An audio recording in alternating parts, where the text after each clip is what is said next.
Welcome everyone to the council regular meeting. I'm calling this meeting to order. The time is now 6:30 p.m. Will everyone please stand and join me for the flag salute?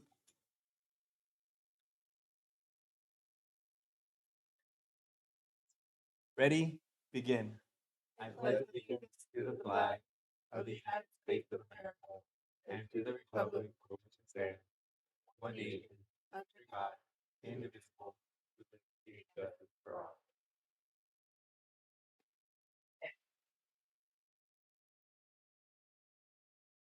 Madam Clerk, can you please take roll?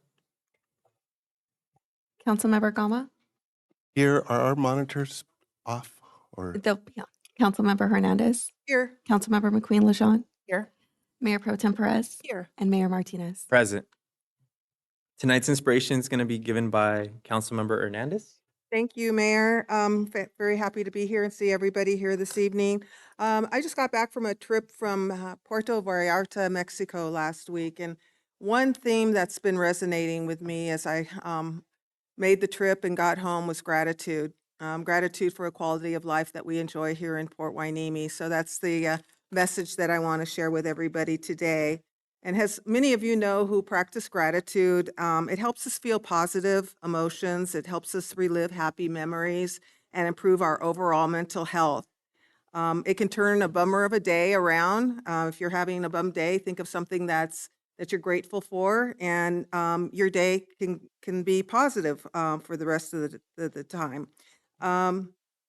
As we enter the holiday, the Thanksgiving holiday, some of us practice the tradition of going around the table and asking each family member to share something that they're feeling grateful for. I think for me this year, it's going to be the birthday of my mom. She just celebrated her 97th birthday, so I'm very grateful that she's still with us today. As William Arthur Ward once said, feeling gratitude and not expressing it is like wrapping a present and not giving it away. And as we enter a season designed to celebrate thankfulness and gifts, it seems only appropriate to begin practicing gratitude every day. So I have one I'd like to share with you this evening. It's from Melody Beattie. Some of you may know her. She was born in Minnesota, St. Paul, Minnesota, where I was born.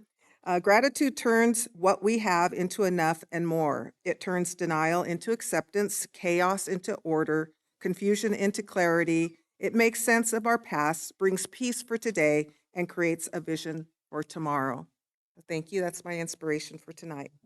Thank you, Councilmember Hernandez, for your inspiration. We will now hear public comments not pertaining to items on the agenda. Comments are limited to 3 minutes. This process will be the same for comments pertaining to each other agenda item. Madam Clerk, do we have any public comments tonight? Yes, we have a public comment from Mary Curtis.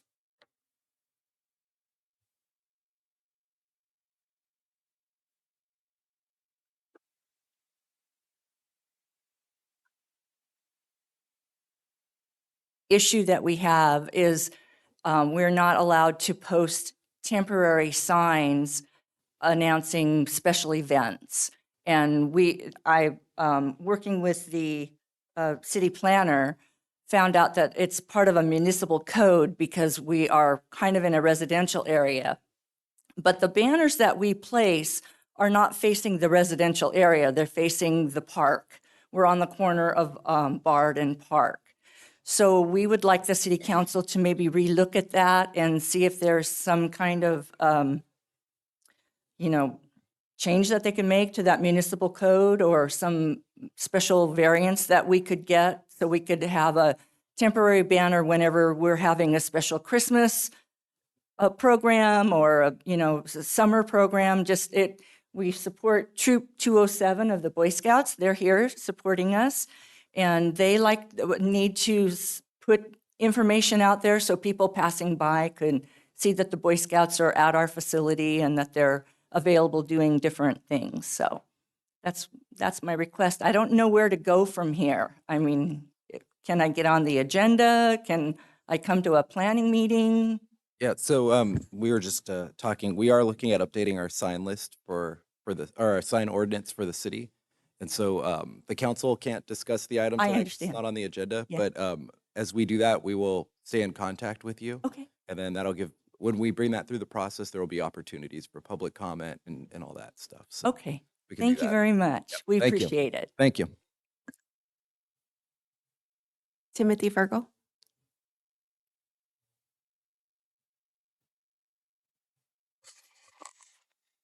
All right. Good evening, Mayor Martinez, Mayor Pro Tem Perez, council members, City Manager Vega, city staff. Just doing my monthly library update for the community. Last month, thank you for those of you who attended our high tea fundraiser. The library was able to raise over $7,000 for that event, and it provides money to help us do programming for the community. So thank you for the great turnout and the great support. I also wanted to take an opportunity to let you know that the Ventura County Library is doing our annual customer service feedback survey. That survey will be open for 2 weeks and it closes on Saturday, November 18th. Feel free to stop by the library for more information, to fill out a form, or visit our website. I also wanted to take this opportunity to let the community know the Friends of the Library is having our annual holiday fundraising sale. These are small items costing less than $10. And that event will be taking place on Saturday, December 2nd from 12 p.m. until 3 p.m. It's a great opportunity, again, to support the library and to support the community. So thank you for your time. Thank you again for your support. That concludes public comment. Okay, we're going to move on to agenda approval for the council meeting. May I have a motion and a second to approve the agenda? So moved. Second. Madam Clerk, can we please take a vote? All in favor? Aye. All opposed? Hearing none, motion passes unanimously. All right, are there any members of council that have any conflicts of interest to disclose for any one item? No? All right, so we're going to move on to our first item, presentation number 1, swearing in of Police Officer Chris Tario, presented by Police Chief Federico.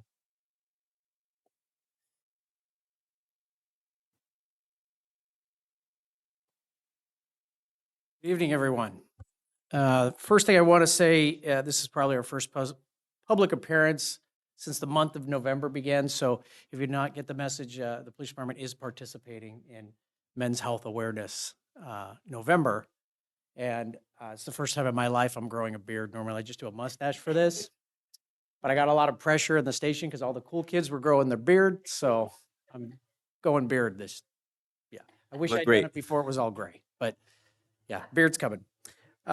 Second thing is, inspiration tonight was on gratitude, and I do want to say I'm grateful not only for my employees at the police department, but all our city employees, anyone who chooses to come work here and do service in this city. I'm very grateful for them. So much appreciated. And speaking of people we are grateful for, Officer Chris Tario will be sworn in tonight officially with our city clerk. With that, Officer Christopher Tario is a former custody deputy with Santa Barbara County Sheriff's Office. He has a strong background in law enforcement. He was raised in the heart of California's Central Valley. Christopher's journey led him to Santa Barbara City College, where he earned a degree in criminal justice. He was hired earlier this year and attended a rigorous 24-week police academy at the Ventura County Criminal Justice Center. Graduated at the end of September and has been in field training and additional specialized training for officers here at Port Hueneme PD. He's become very well liked, and he's showing us that he's meeting our expectations and he's performing incredibly well. Beyond his professional life, Christopher finds fulfillment in various pursuits. He's dedicated to maintaining a healthy lifestyle, frequently hitting the gym, and enjoys rounds of golf on the green. However, his heart belongs to his fiancée, Paige, and their faithful four-legged companion, Penny, who's an Aussie Doodle. For all you dog lovers out there, they have an Aussie Doodle. And Penny brings joy to their everyday adventures. Chris, do you want to come up here? I want to introduce who you have and say a few words. Sir. Good evening, everyone. Thank you for having me. I am looking forward to serving this community. I've been here for about 3 weeks and I love it so far. My first day on the job was actually at the Touch a Truck event, which was awesome. I mean, it's such a unique department where I was allowed to do that on my first day. I'd like to thank everyone for coming out. I have family, friends, classmates from the academy here. I'd like to thank everyone, and I look forward to my journey here in Port Hueneme. I look forward to meeting everyone. I like the small town community. I grew up in a town similar to this, so it's fun getting to know people and recognizing them by name, and it's been fun driving around and friendly faces everywhere. Nothing but waves and positive energy throughout the community.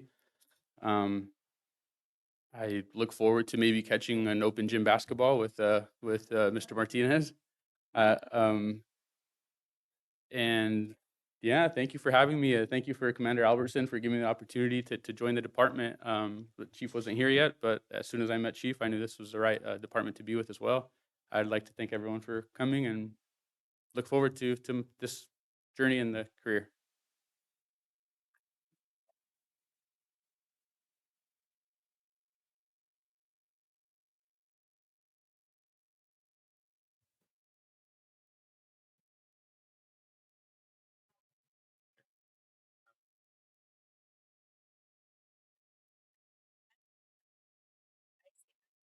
I, Christopher Tario, do solemnly swear that I will support and defend the Constitution of the United States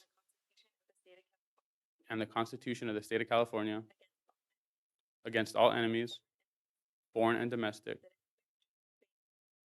that I will bear true faith and allegiance to the Constitution of the United States and to the Constitution of the State of California, that I take this obligation freely without any mental reservation or purpose of evasion, and I will well and faithfully discharge the duties of which I'm about to enter. Thank you. Thank you.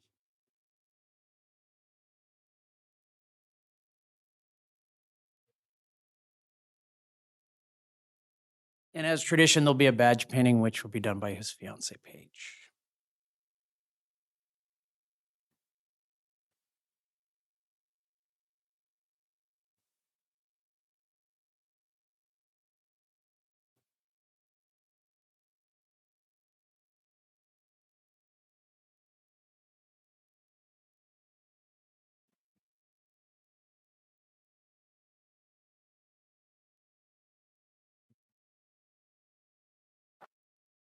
I just want to make one more comment.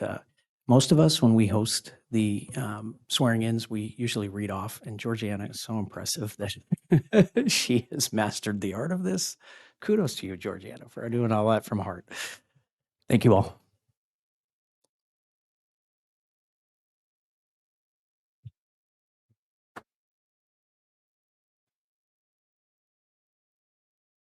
Would anyone like to say a comment? Welcome to our city and hope to see you out in the waves. Don't forget about the beach. Basketball's important. Thank you for coming. Okay. Officer Tario, thank you for choosing our city in a day where it's really difficult for agencies to find talent and they're pretty much fighting over new officers. You could have chosen any agency to go to and you chose ours, and I think you chose the best one. We have a great community. We have a very favorable to police officer community. Our county is very favorable to police, and we have a lot of institutional knowledge here that I hope you'll divulge in and invest and learn from what they have to teach you. Many of these amazing people behind you have spent most of their career in this city, and they know it better than anyone. So learn what you can, and thank you for being here, and may God bless you and protect you and keep you safe.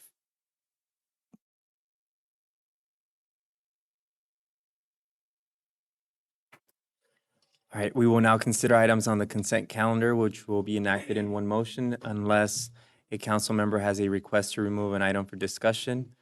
May I have a motion and a second to approve our consent calendar? All right, we have a Second. motion, second. Madam Clerk, can we please take a vote? All in favor? Aye. Aye. All opposed? Hearing none, motion passes unanimously. We're going to move on to item number 6, public hearing, proposed ordinance approving the joint powers agreement for Clean Power Alliance of Southern California and authorizing the implementation of a community choice aggregation program. Madam Clerk, do you have proof of publication as required by law and a complete file of reports and exhibits? Yes, Mr. Mayor. Will staff please present the report? Yes, thank you, Mayor. I'll keep it fairly brief. We've heard this item a few times in the last year at council.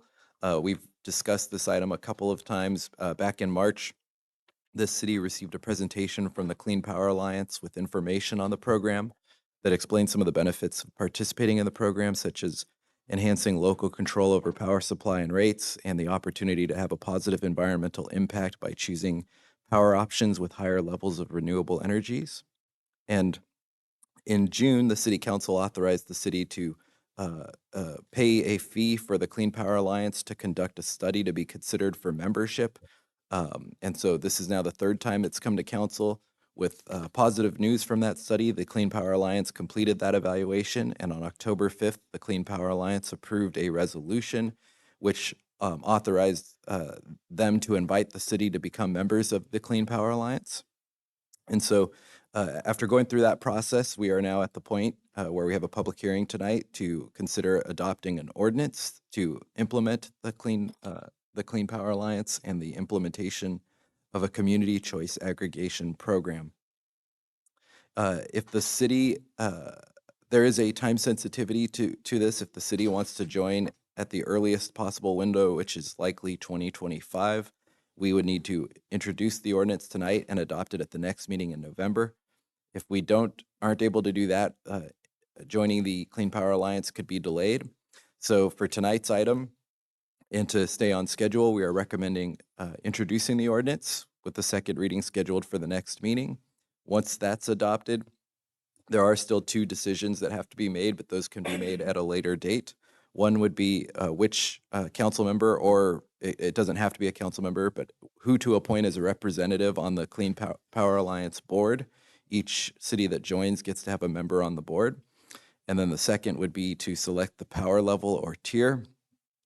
That's probably the decision that we would spend the most amount of time considering because depending on which level of tier, it impacts potential costs.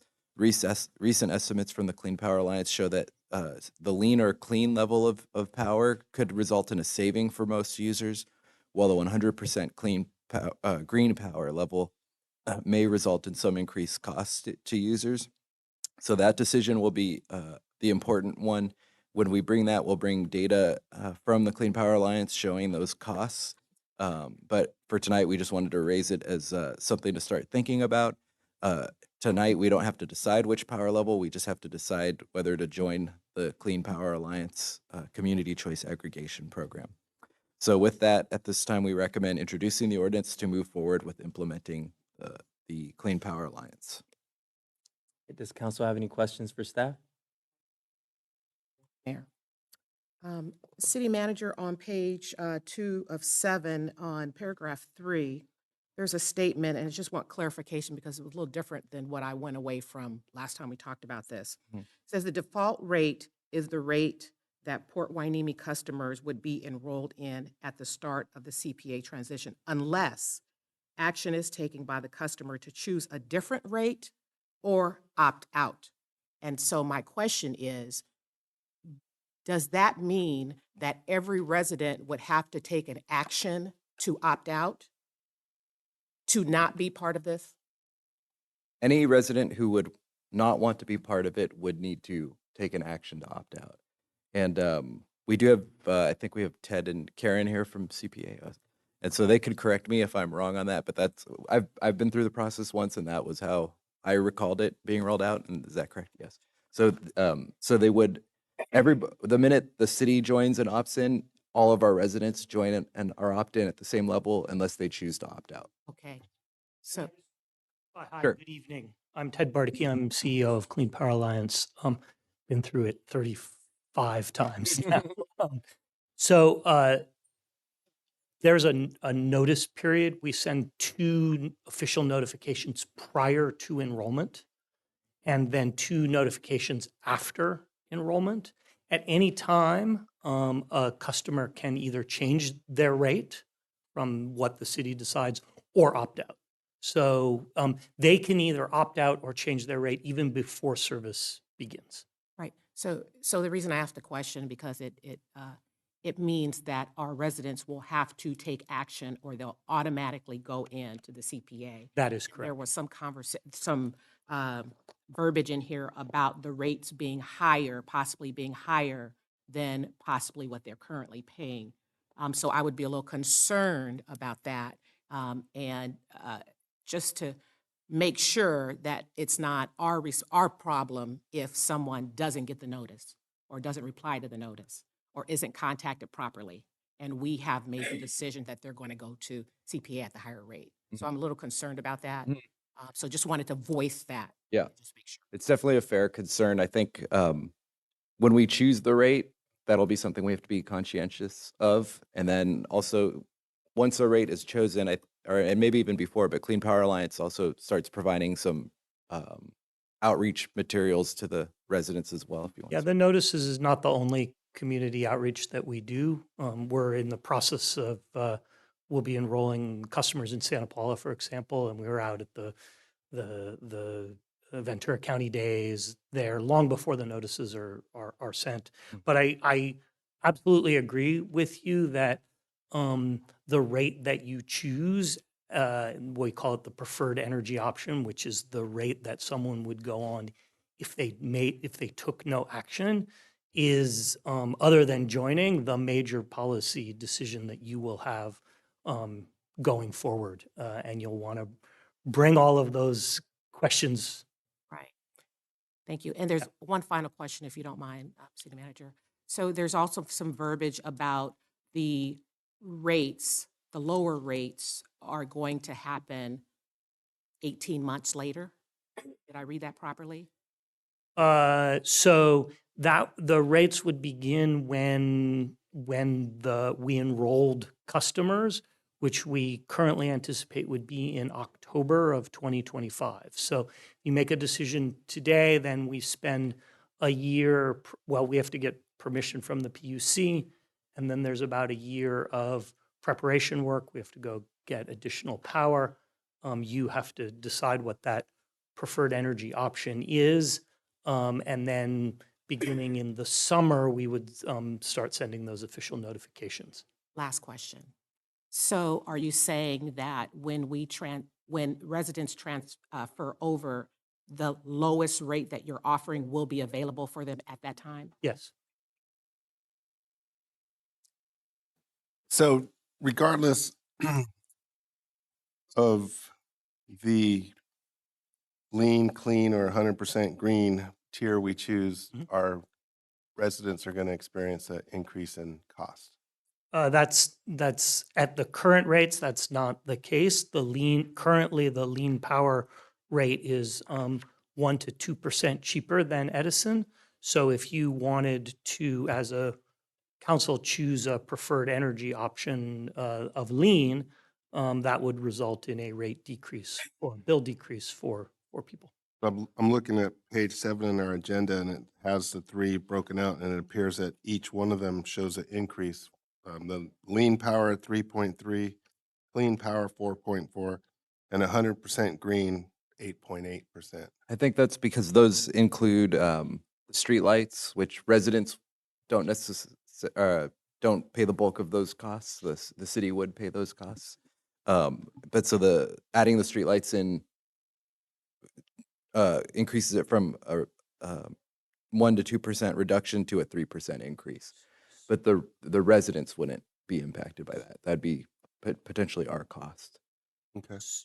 So streetlights are the one of the very few rates where we are currently not competitive with Edison. We don't have a lower rate streetlights.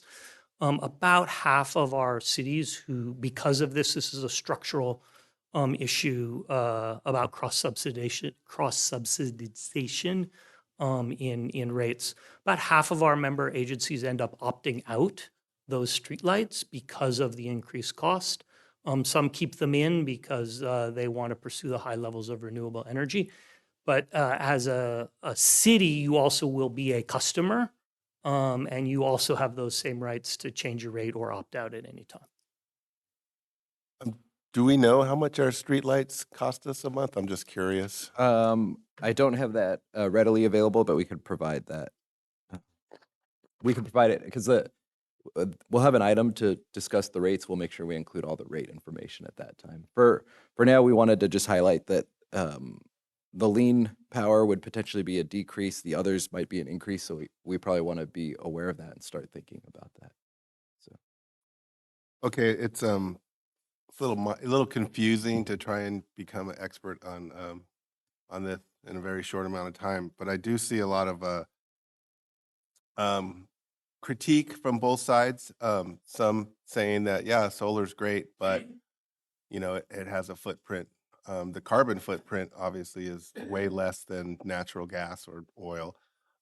So could you help us understand exactly how this is more than feeling good? This is actually something that's going to work. Sure. Works. Sure, be happy to. So we procure our sources of energy, our renewable sources of energy are from not just solar, but also wind, geothermal, biomass, small hydroelectric. So we have a diverse portfolio. One of the things that happens is because we have among our customers such a demand for renewable energy, we go out and procure new sources of renewable energy that causes those to be built. And those projects range. So last week at our board of directors, we contracted for a slice of the largest renewable energy project to be built in the United States. It's a big wind farm in New Mexico with a transmission line coming straight to California. That's on the big scale. On the small scale, we've got 13 projects for rooftop solar on warehouses, many of them owned by the big logistics firm Prologis, that provide renewable energy to our customers. So it's a wide type of projects, wide variety of projects, wide variety of sources, a number of different areas. But essentially, because we have this large demand, we are the Clean Power Alliance is actively causing the construction of new renewable energy sources across the western United States. So I understand the carbon is the focus of this, but what about wildlife concerns? I know driving out to Vegas, you see the Muir Farm, Yeah, and that's we do not contract with that project, but it's we fine. do have so all of our projects go through both a economic, quantitative value screening as well as 4 qualitative criteria, one of which is environmental stewardship, where we have an MOU with the Nature Conservancy who screens our projects. So we actually are going to the environmental community who's concerned about wildlife and other impact to sensitive habitat to have them screen our projects. If they screen a project low, we do not sign up that project. The other 3 criteria are benefits to disadvantaged communities, project location. We would like to have as many projects in our area as possible, and workforce development, which pursues project labor agreements and other items that would engage a union workforce. Is it true that wind is kind of dangerous for birds? There is more bird mortality in wind projects. There's a whole host of mitigation measures. The most interesting one, I think, for areas where there's condors, where there's radar that detects when the condors are coming and will shut the turbine down automatically if they get inside a radius. So I can't say that no birds die. I mean, there is impact there. Our most recent project, for example, this New Mexico wind project was endorsed by the National Audubon Society for its mitigation efforts in the avian area. Thank you. Mhm. So I do also have a concern about the opt-in, opt-out issue, specifically for our residents that are on single incomes, fixed incomes, disabled. How easy is the option to opt out? So the option to opt out is very easy. It takes 3 to 5 minutes on the web, and about that time in our call center. We have a call center in Irwindale with about 60 call center agents. It's got very low wait times. One thing for folks who are already on CARE, Fair or Medical Baseline, which is the automatic discount program that Edison has, that status would automatically port over, and those customers who are already getting the discount will continue to receive that seamlessly. So folks who want to opt out have that option, but they'll also continue to receive that CARE Fair Medical Baseline regardless of what their choice is. Thank you. I forgot to ask about Yes. transmission. So do you lease the transmission line from, how does that work? Yeah, there's when a customer is a Clean Power Alliance customer, they don't stop being a customer of Edison. So they remain a customer of Edison for the lines and the wires. So there's a delivery charge on the bill and a generation charge on the bill. The delivery charge is for those lines and wires, the transmission. And a customer, whether they're getting their electrons or their generation from Clean Power Alliance or from Edison, pay the exact same amount for the lines and the wires. And where we compete is on the generation, and we're competing on price, and we're competing on environmental footprint. Are there any more questions? All right, so I'm going to open up the public hearing. Just one second. I did. I'm sorry, you didn't hear me. Can you tell me a little bit about the where it says NG? Is it Angie? ENGIE project? NG, yeah. Yeah, And that's, That's our contract? yeah, that's city specific, so I can speak to that. We joined an NG project, which had I think it's a 5-year period, where we are working with NG on kind of energy conservation. And we realize, or we believe that could be an issue with the cities. Like they mentioned that the city could opt in or out or at any time. One of the things we're going to look into is whether how that impacts us and whether we would need to time our opting in based on that agreement, which is currently set to end in April 30th, 2026. So it's not a huge, it's like a 6-month period or so. But that's something we've kind of flagged it as an issue that we may have that might impact our timeline. But we're going to get more information on that, bring that back when we bring back the rate information. So Thank you. Are there any other questions? Okay, I'm going to open up the public hearing at 7:03 p.m. Are there any public comments regarding this item? Yes, Mr. Mayor. Our first one is from Angus Simmons, and that would be followed by Ferris Stack. Sorry.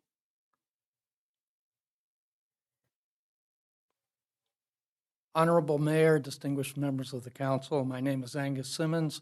I live in Camarillo, and I'm a member of the Community Advisory Committee of the CPA.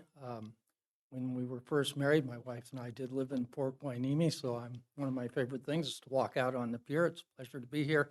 And I just wanted to say a few words about the tremendous success of CPA in the last 6 years since its inception. It's already the 4th largest electric supplier in California.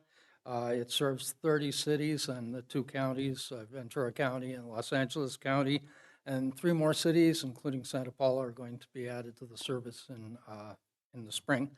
Much of this success, I think, has been as a result of its governance. And, one of you, if you vote to join, would be on the board of directors. And it's totally transparent. I mean, any member of your community can attend the meetings, can make comments if they wish. You have a director, and every entity in the Clean Power Alliance has an entity. the community has total visibility on policy, on rate setting, on energy sourcing decisions. I can tell you that DEI considerations are permeate the whole set of activities in the staff and on the board of directors.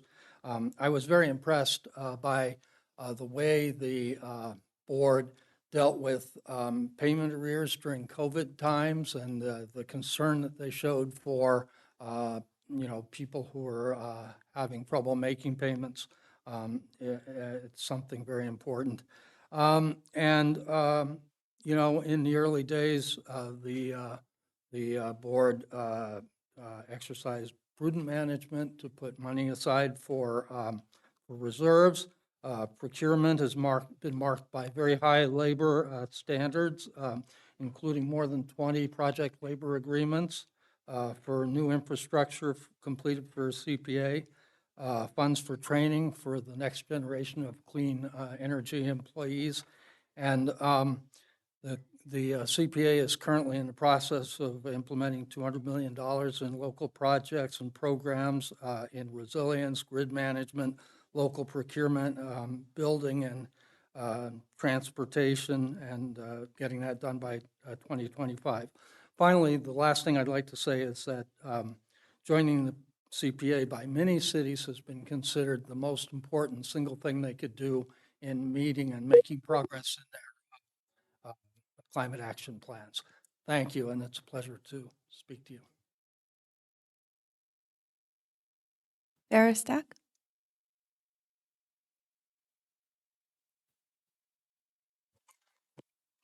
Good evening, Honorable Council.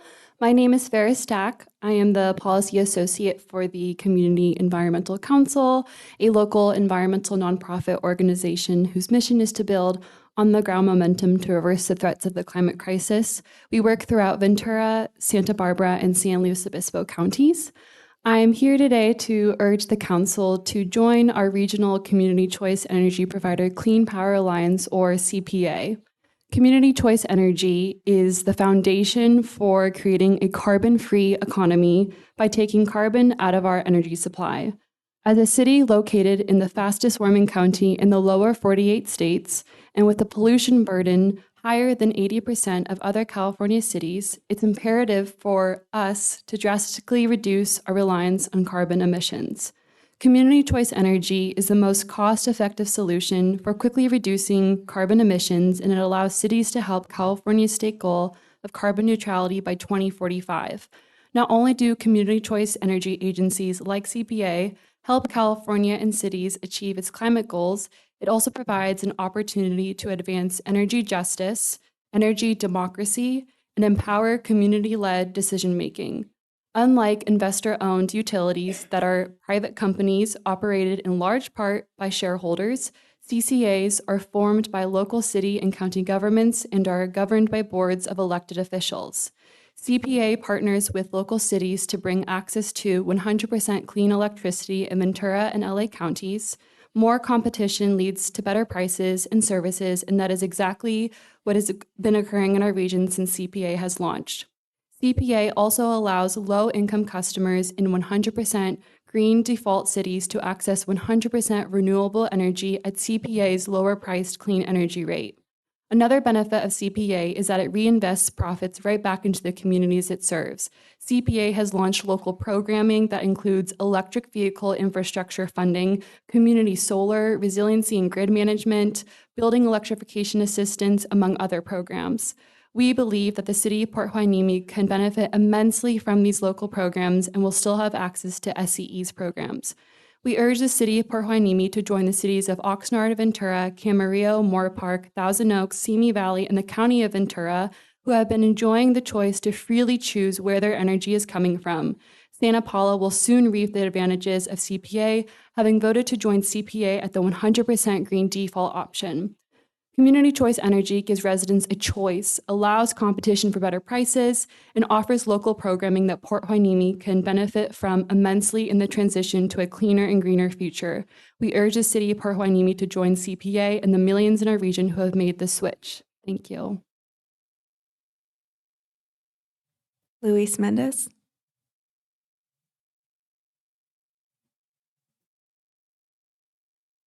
Good evening, council members here today. I'm speaking as a resident. I just want to be clear, I am for green energy, I'm for a clean environment and helping reduce carbon emissions. I think where my issue comes in is where the administration of this program comes into effect. I don't like that all our personal information is going to be handed over to another company. You know, as residents, we're going to have new accounts with this CPA. I haven't worked with the Public Utilities Commission since I worked at GTE many years ago, so maybe they allow that. But it just feels more like it's a forced placed decision on the city onto us. I feel it should be an opt-in versus an opt-out because many residents are busy working. They don't have time to call and change services. Like I said, it just feels like it's being forced on us. The infrastructure sounds like it hasn't really been built yet. They're still trying to find their way and guarantee resources if the demand goes up. So that kind of seems a little bit sketchy to me.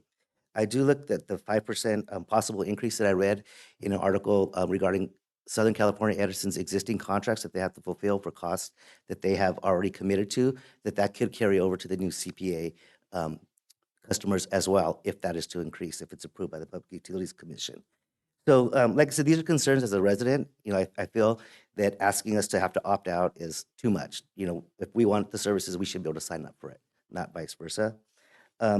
Even so, if I were to make a recommendation to the city council, I would request that you guys do not choose the 100% opt-in renewable option because of the cost. You know, the city has certain budget issues they'll be addressing early next year with their economic plan, and residents as well that may be financially strapped at this time with inflation and stuff like that. So at least do not burden us with the highest option, is what I'm suggesting. And the city itself for your guys' budget, because you guys incur that cost as well. That's all. Thank you. And now I just have some written comments that I'll read. Dear Mayor, Mayor Pro Tem, council members, and staff, I am sending this in regard to agenda item number 6. I support the city of Port Hueneme joining the Clean Power Alliance, CPA, for a number of reasons. As a city in the fastest warming county in the contiguous United States, it is essential for Port Hueneme to take ambitious action by joining CPA at 100% green power. Offering the option of 100% renewably generated electricity to residents is by far the biggest thing a city can do for climate action, making homes and electric vehicles even more sustainable. This move will help align Port Hueneme with California's statewide goal of carbon neutrality by 2045. 32 communities and over 3 million residents and businesses make up the Clean Power Alliance. Port Hueneme should join the cities of Ojai, Ventura, Oxnard, Camarillo, Moorpark, Santa Paula, and the county of Ventura in giving residents the choice to choose where their energy comes from. This is an opportunity to make sustainability more equitable and accessible for Port Hueneme residents by opting into 100% green power. Income-qualified residents in under-resourced communities can access 100% renewable energy at a lower price, clean energy rate. CPA rates are typically competitive with SCE. Community choice energy agencies like Clean Power Alliance reinvest profits right back into the communities that they serve.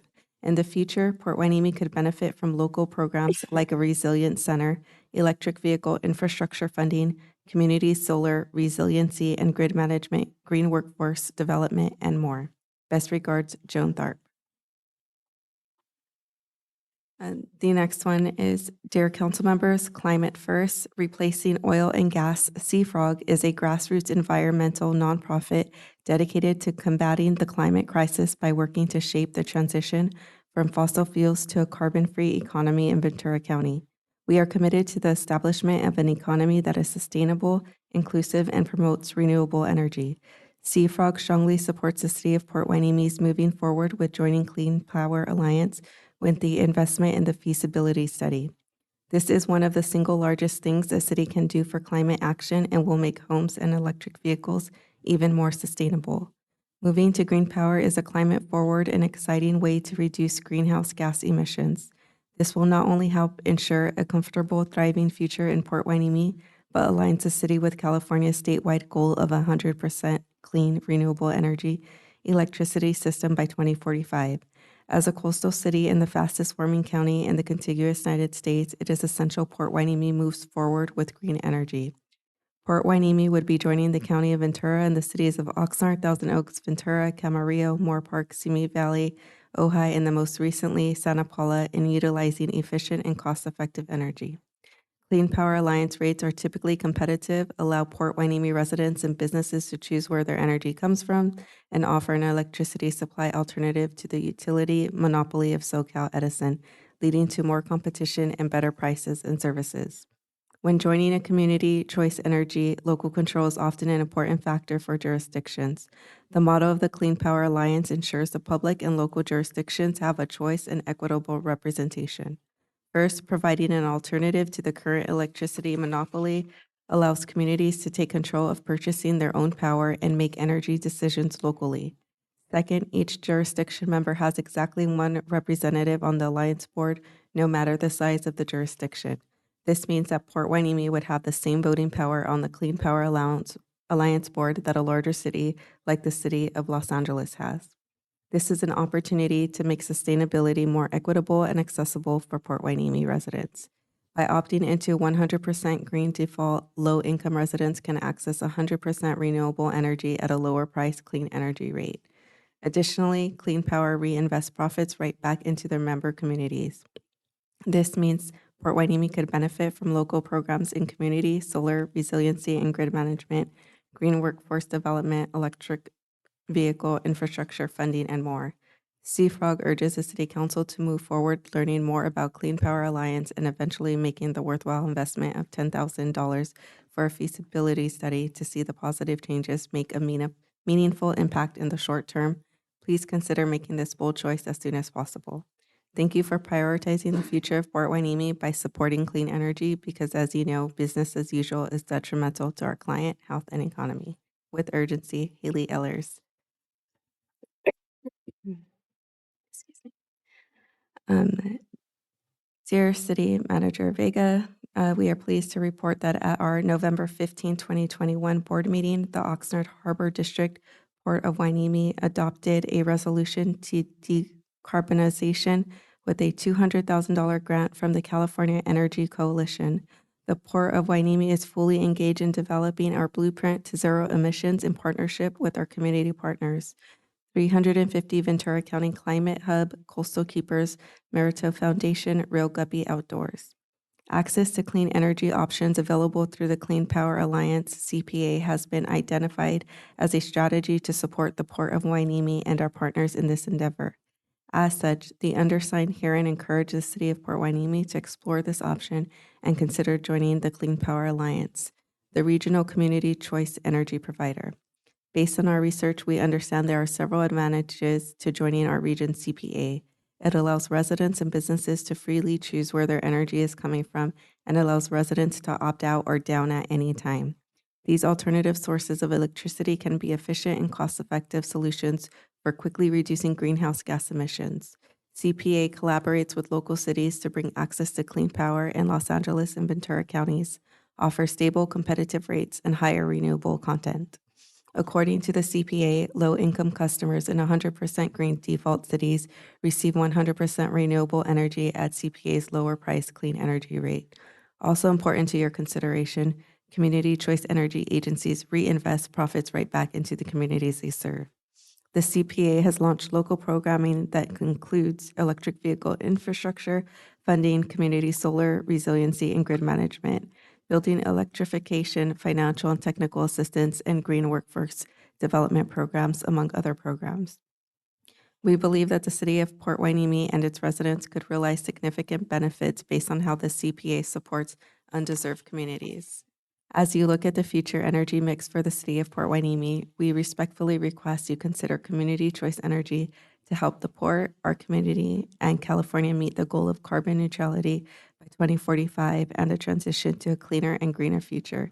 Thank you for your consideration. Sincerely, Kristen Dekas, Jan Dietrich, Maripis Jacobo, and Rafael Ochoa, Rocio Lozano Knowlton, and Kevin Brannon. From Port of Hueneme, Real Guppy Policy Team Lead, Ventura Climbing Hug Club, Coastal Clippers, and Oxnard Harbor District. Thank you, Madam Clerk. There is one more question. I just had a question about the infrastructure issues that we already experienced with Southern California Edison. Does the CPA add additional drag to that infrastructure?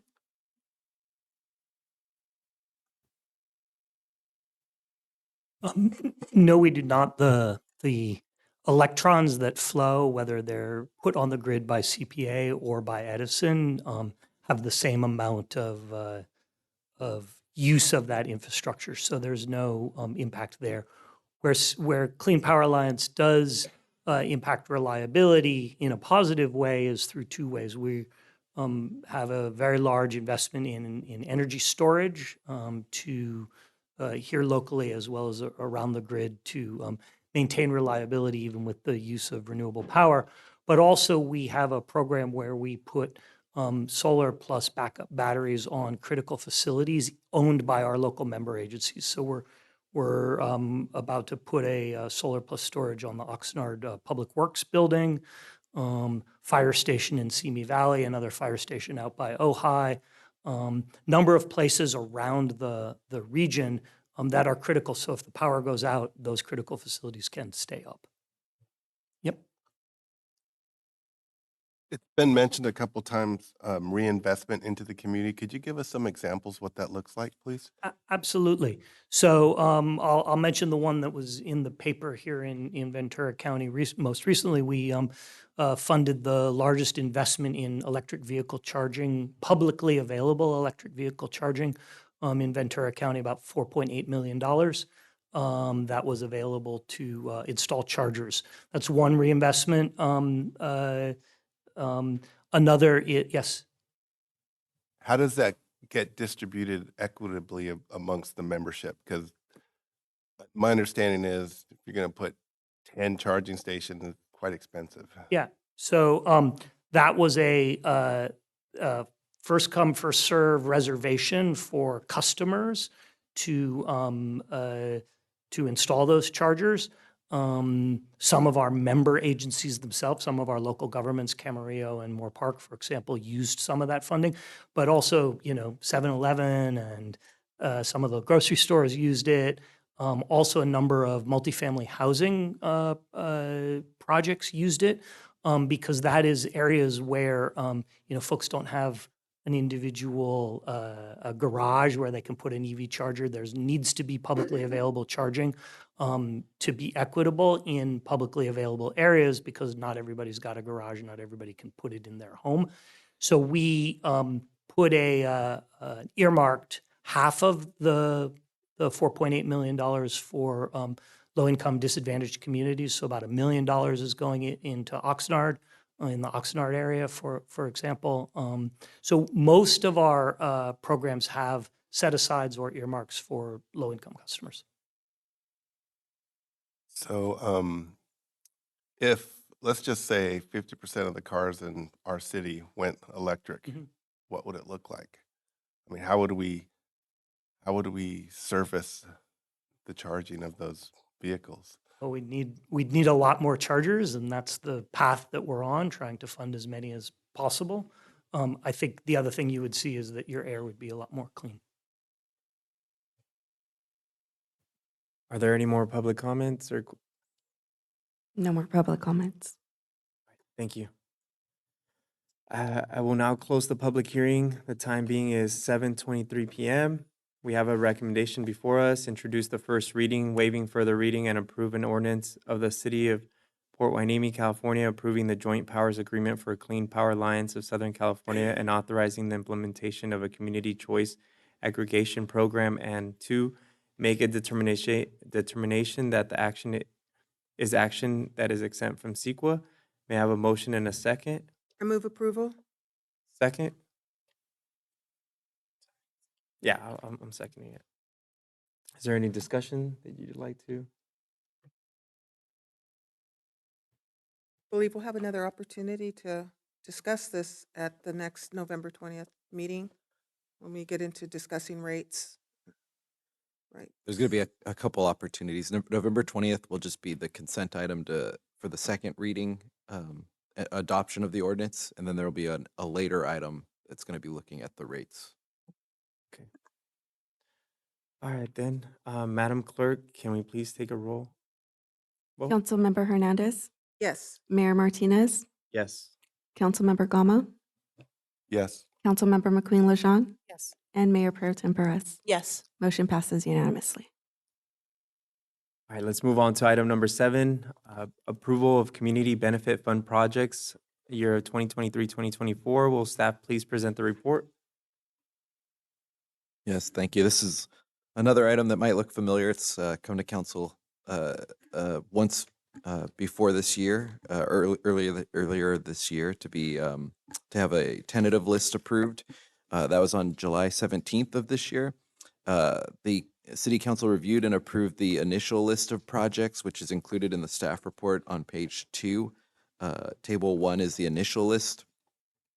Those projects were then presented at the joint city port meeting and separately to the Port of Hueneme at their port board meeting. And some modifications, a couple of modifications were proposed. So this list now returning is the revised list on page 3, table 2, which is the revised list following that review. Most notably, there were 2 items modified during that review period. First, the city port community events category that had been included was modified from $17,000 to $16,350. That was to correct a just a math issue, but there was some further clarification that the port had, or the committee agreed that that money would be used as follows, with 5,000 of that 16,000 going to the Hueneme Beach Festival to help pay for the beach festival, 5,000 going to the Port's Banana Festival, and the remaining $6,350 would go to 2 additional city events, which will be presented and proposed separately to the council in coming months. And so one change was to that city port event, community events category. The second change was the port noted that the Community Benefit Fund does not include criteria for sponsorship of high school sports teams. And the port indicated that they have other sponsorship opportunities that are intended for high school sports teams. So with that information, the committee agreed that high school sports teams would not be included unless and until criteria is established for those to be considered, so that different teams would have the opportunity to apply and be considered fairly. This impacted the request that had been included in the initial list from the Hueneme High School for the Indian Wells tennis tournament, which was removed under that decision. We did go ahead and notify the applicant of that. We notified them that the port had also indicated that they would be able to apply for a sponsorship opportunity from the port, and so they've been removed from the revised project list. So other than those 2 changes, there were no other changes, and so the remaining items remain in place from prior council approval. So at this time, we're recommending the approval of the projects as recommended by the City and Port Joint Committee that are included in Table 2, the revised project list. Does council have any questions for staff? I just wanted some clarification on the items listed. And let's see, where was it? I understand the scholarship allocation that needs to be vetted out, and the process needs to be determined as far as how that's going to work. Is that correct? That still Yes, needs- yeah, there's a few of these projects that scholarships is one where the funding was approved, but the actual criteria for how it's going to be done hasn't been established yet. Okay, so I hope in the future that when we have projects that are being proposed in that way, that they come to us already figured out, so that we know that they're actually a legitimate, there's some legitimacy to them and that they'll actually work. And the youth music and cultural programs, I understand that's in LaCac. I believe it includes Inlakek, but I don't think it was specifically Inlakek or limited to Inlakek. So I don't know, does anybody know what else there was to be included in that? Yeah, because I've never seen it broken down between another organization. It was always in LaCac. okay. Yeah, we can go. There was a draft list with explanation that we could have, we should have included, but we'll provide that to the Okay, council thank you. outside of this, clarify that. I just want to say that I'm really disappointed that the Hueneme High School Indian Wells Tennis Tournament was removed. I've read the agreement and it is complicated, hard to understand, but pretty much it's wide open. I don't see that. I don't understand that distinction of removing it. Um, Yeah. I have a comment on that. It's because there were other schools that were potentially asking for it, and it wasn't, there was no process put in place to determine who was going to get what and which agency we were going to pick. So we need to better create a program so they can actually apply and it'd be fair, Yeah, equitable. well, we've contributed to supporting the Hueneme High School athletics in the past, but um, I, the words community benefit speak very directly to me. And I think over the last 5 years that we've supported youth groups very much through the use of this. And then now we see, you know, like a sculpture, $40,000, which I think is important to recognize the port. But if we could do an accounting maneuver where we were working with the port in, say, food share, I mean, that's got that direct, obvious benefit to the community. And I just have a hard time understanding the benefit to the community of a sculpture. But be that as it may, I just, maybe we could work together to redesign what community benefit means. To touch on that, you are aware that this is funding that comes directly from the port. I'm aware of that. And their idea and understanding of what they want to contribute to the community may differ from ours, but they have as much right as we do to decide what they want to do with a portion of their money. They agreed to what we asked for. The next phase will be a Chumash statue. There's 4 phases for statue. That's And we great, picked but this, but in- this is how the process is. This is the port's money, and they wanted a statue. So the money is because of a agreement that was reached between the port that and is the true, city. but we have to agree. Both sides have to have an agreement here, and they agreed with our side and we agreed with theirs. So we have to have a give and take. And that's the first thing they wanted. And where next? We asked for a Chumash statue to put in the city to maybe for our heritage. So it has to be a give and take. And there may not be everything there that you like and agree to, but it was an option that they wanted.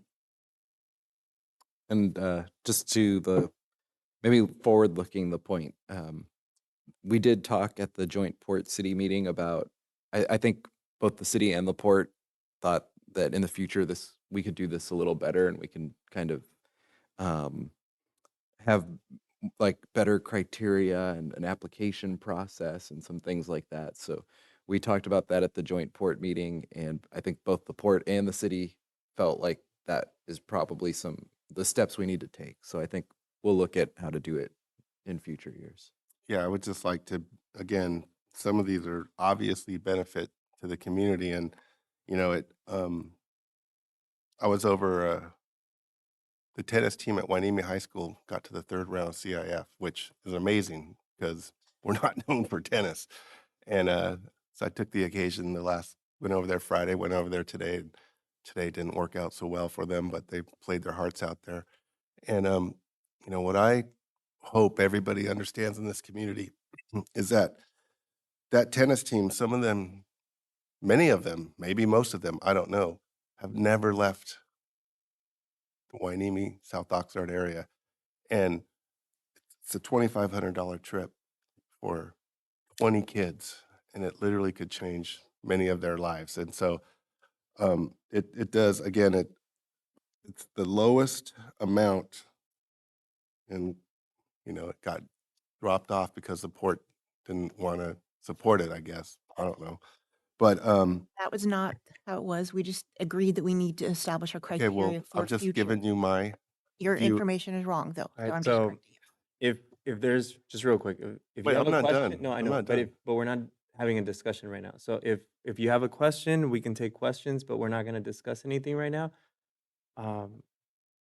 And if you have a question, we're open to hearing any questions that you might have.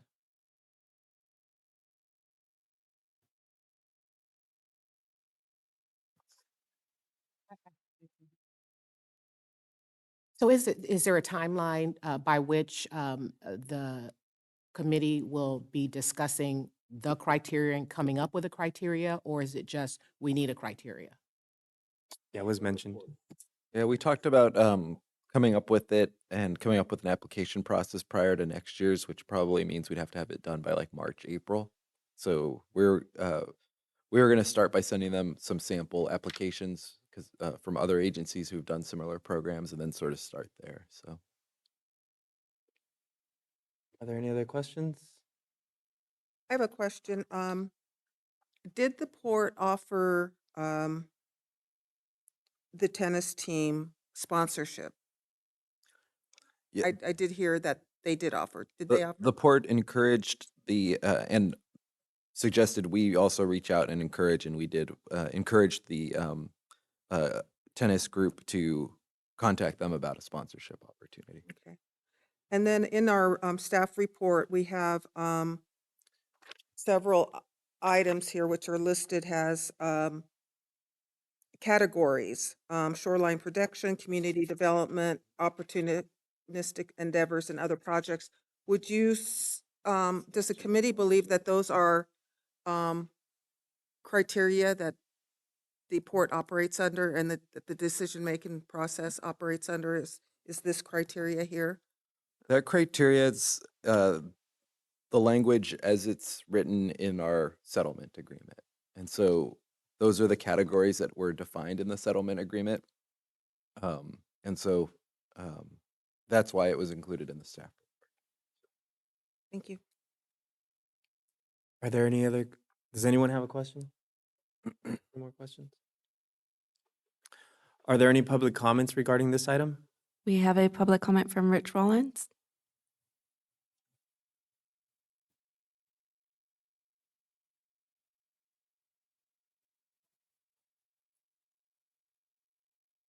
Good evening, City Council. I feel good about many of the projects that are been approved by the Community Benefit Fund because I think they directly benefit the residents and the children of our community. Things like the Police Explorers, the Guppies program, the robotics program. Those are all things that the real residents will be able to see, and will see that it's a benefit to them. I do have a concern about a couple of the projects that have been approved. Very first one was mentioned earlier was the monument. If I'm to read it right, they're asking for an additional $40,000 for the monument. And I think originally it was about $50,000 that was initially approved. So that's $90,000 over 2 years. That's a very large percentage of the Community Benefit Fund for a monument that many of the residents and stuff like that will not directly benefit from. People coming outside will see them, and that's nice, but of money to be well spent for our community, that seems to be, in my opinion, a low priority. The second one, and I know it's a sensitive subject, would be the Sister City Committee. As I mentioned at the last meeting, most sisters, in fact, all Sister City committees are organized by residents who feel a strong urge to kind of reach out to the community. Funding is not spent by cities to pay for people to go on trips. It just is never done. Any type of a nonprofit, be it the Guppies or something, are because real people want to see those things benefit. So as it is right now, I think for now will be the last 2 years, we've spent money on people to go on Sister City committee trips, We don't even have a sister city committee yet. And yet we're spending out all this money. And in fact, most cities don't even spend it anyway, even once they've formulated.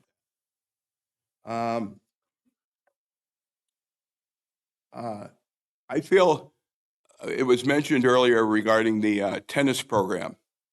And many of these kids, if you've seen past presentations where many of these kids have come, they've gotten scholarships to go on to universities because of the inspiration they had and the skills that they developed from playing tennis.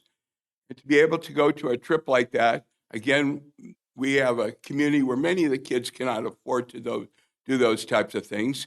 Tennis is an expensive sport, but nonetheless, these kids, as mentioned earlier, have done very well because of that, and moved on to higher ranks and have gotten scholarships. Yet we've denied that. I've read through the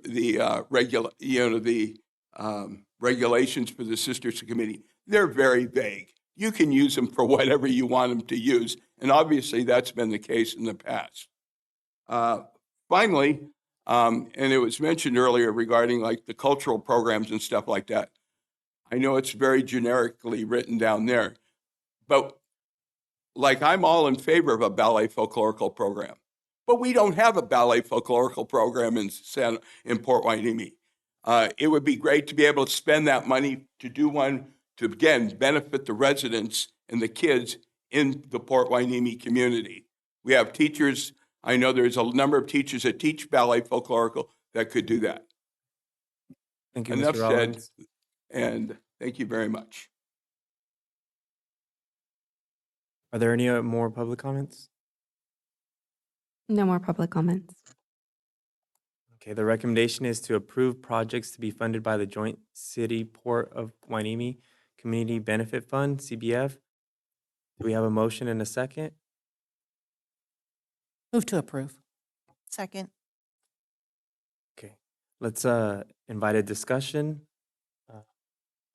I would like to just say right off the bat, it's not easy to please everyone. You know, it's really difficult to make everybody get in agreement with everything that's on this list. It's been a long journey. You know, just like say the Sister City program. Yeah, I think there's some people that might not be okay with it, but like I just came back from Puerto Vallarta and I'm exhausted. I'm tired. Everybody thinks it was a vacation. If you want to call it a vacation, it was a working vacation. I met up with the Navy Museum out there. The library. I met up with the mayor. I'm trying to get people to work together. It's something that's new. I think that money would be used to set up the nonprofit, which, from my understanding, Santa Barbara City did help their nonprofit get going. So we're doing what another city that's been successful with sister cities is doing right now, and they have 8 sister cities. I also want to mention I did support the Indian Wells tournament, but as it was mentioned, we ended up deciding that there's another way for them to receive those funds. So it's not like it's totally saying, hey, you're not gonna get your trip. There's just one more application for you to do. But it is a long process working with the port, and sometimes it's not as easy as it may seem, as I'm sure former Mayor Rollins knows, because some of those meetings were just a lot of arguing, you know, and we weren't getting anywhere. So, and I was in those meetings with you, and it was just a bunch of headbutts, you know. So I actually think that this is something that we can celebrate and be thankful for, because at the end of the day, there is a lot of good that's happening on this list. So, and that's all I wanted to say. Thank you, Mayor. So we've had this fund for quite a few years now. And so it sounds like we're still talking about the same stuff, not understanding the agreement being vague. Let's spend some time and work it so that it's not so vague, so we don't have to have these same conversations every time we talk about this fund. So I think I would like to take that as an action for us to make sure that we go in and try to get these written so that they're understandable and we don't have to continue to have this conversation. So I'm in support of supporting our local students. But I think there is a way that we can come up with where it's the people that come here and speak to us aren't the only people that are being supported financially. So we have to come out with a way that we're maybe reaching out to see what we can do for the schools around us. So it shouldn't be the loudest one that speaks gets the support. It should be we should be supporting our residents and our schools. So I'll be glad when we get to the point that we're doing that. I would echo those statements, and but I do feel supporting the youth of our community is the best way to emulate community benefit, and so I feel like we're moving away from the youth of our community, and I don't want to see that happen. I know that the statue is important to a lot of people, but supporting the youth of our community is much more important. So I, um, I'm just going to keep advocating for the students of our community, and the high school age students at Hueneme High School represent our community, and I think we need to support them. They have challenges that many of the schools in the Oxnard Union High School District don't have, and I think supporting the underprivileged is very important in this community. And so I think, was there a motion in a second? Right now, I have a Discussion? Yeah. Yeah. So don't take my no vote as being Mr. Negative, but I feel strongly for the kids in our community. And there's a lot of good stuff in here, don't get me wrong, but I just want to see it redefined, community benefit. Let's bring benefits. So I just wanted to say that I don't want people to walk away from here now hearing these comments to think that we don't care about our youth or we don't care about our high schools.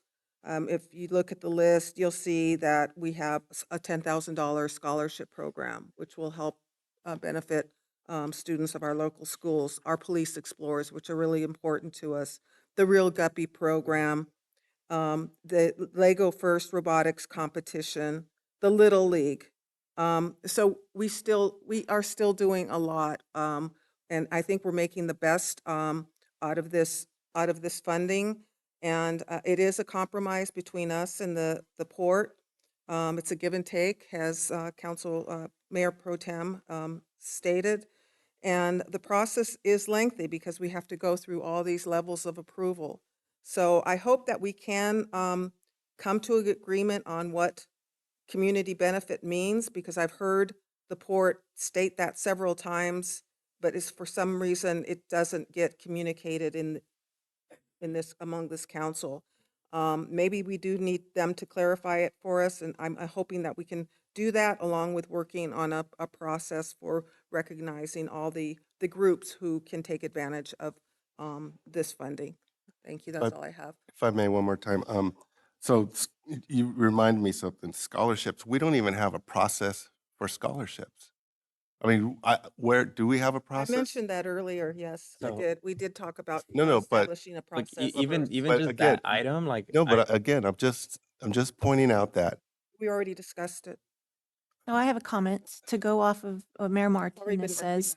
Most of the people that are having the biggest complaints have sat in on these committees, and you understand that it's not just about what we want. I agree with what everyone is saying here, but it's not just about what we want. It's also about what they want, and they put in what they want, and we disagree. And you know that most of the time it was arguing and not finding ways of coming together. So the fact that we were able to, without so much fighting and finding ways of common ground, and you understand that the process is difficult, and it's, again, I'll read it, it's not just about what we want. So some of the items they didn't agree with, and vice versa. So we have to find ways of picking items that everyone is going to agree, because it takes our committee and their committee to approve these items. And I just want to say, like, I fought so hard to get $10,000 on scholarships. And I know the process isn't set, but the idea is that $8,000 would be set aside for the actual scholarships, and about $2,000 would be set for But- like a nice reception for the You're making students. my point. So we've approved something that we don't have a process for. And, But- and I think but we You're looking in the, need to do a better job of defining what scholarship $10,000 means. Because to me, it's just an That was entry. the comment I made earlier. I'm not done talking. That is what's next for us. Yeah, and This I'm- body will be creating the process. So that is the next process. Yeah, so there's several items, scholarships, community events, and a yeah, couple community events others was that pretty hard to get on there that- too. Yeah, we, now that the funding's been approved, we can spend the time to put together criteria and a process and bring it to the council, and the council can review and provide feedback and approve those. So there's several, but I think I understand the point of just, again, I think what I'm hearing a consensus on is just sort of having a kind of more Detailed detailed and explanations. more criteria and guidelines in the future, and we'll clarification, put effort into that. Yeah. Just wanted one more time, the thing that irritates me is that somebody on the other side said, you can't do that. And it gets tossed. That's not what happened. And That's I- not what I've happened. read. That's not what happened. I've That's read- why I'm disagreeing with you. You You could weren't in the disagree, but I meeting. would like to finish speaking. Having not been there, I don't know what happened, but all I know is that we support youth programs, and we have supported Wainimi Athletics in the past out of this benefit fund. And so the give and take, in my view, and I know you fought hard, I'm not criticizing, I'm just saying, it just seems arbitrary to toss that one out. So the most inexpensive one of the whole list. So I just want to make that point. And I think, yeah, you're talking to the choir here. I think we all feel. you should turn your mic.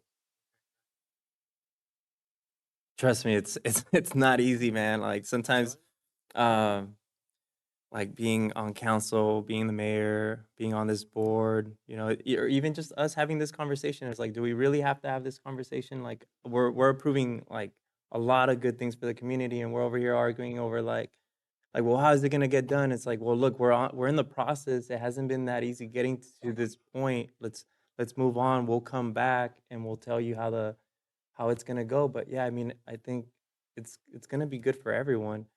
Again, we're not gonna make everybody happy. Like it's not, we can't please the whole community, but it's pretty good, and it's actually really great what we're doing. And some of these things are totally different that haven't been brought up.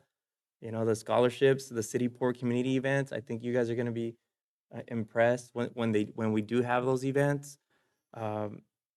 So if there's anything else that wants to be said, we can say it now. If not, I say we move on to a vote. The only thing I would say that in the future, that when items end up on this list, that they receive the approval and we take the time to discuss them here as a council, because there are obviously some things here that ended up on this list that this council did not weigh in on. So, so we need to Actually improve the agree with you. process. And I have been on this council since 2019, and I've seen improvements made on the whole community benefit allocation process. It was, from the beginning, problematic. We had some improvements, with our last city manager. I hope that we can clean it up a lot more, in the future with Mr. Vega, so.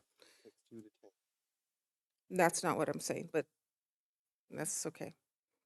Okay. Madam Clerk, can we please take a vote? Councilmember McQueen LaJean, Yes. Mayor Pro Tem Perez, Yes. Councilmember Gama,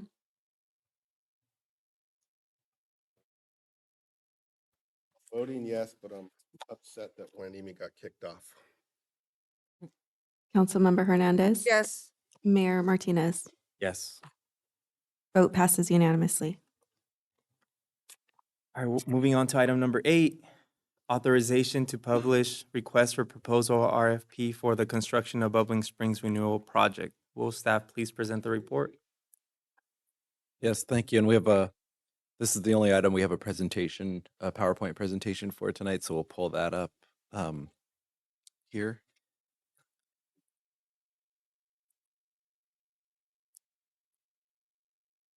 I'm just going to use this.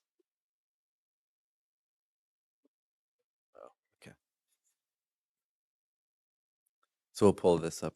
When we walked out into the room and I saw so many people were here, I wondered like what we screwed up, but it's actually uh, uh, kind of a positive thing. It's actually most of the people in the room are actually part of the team working on this project, and I think one of the reasons we're all here is we want to show everybody we are working very hard and working very aggressively on making this project a reality, and it is the largest project we've done in a long time. I think had some people in the room when we were trying to figure out when's the last time we did a project this large, and we got back a while before we could think of anything similar.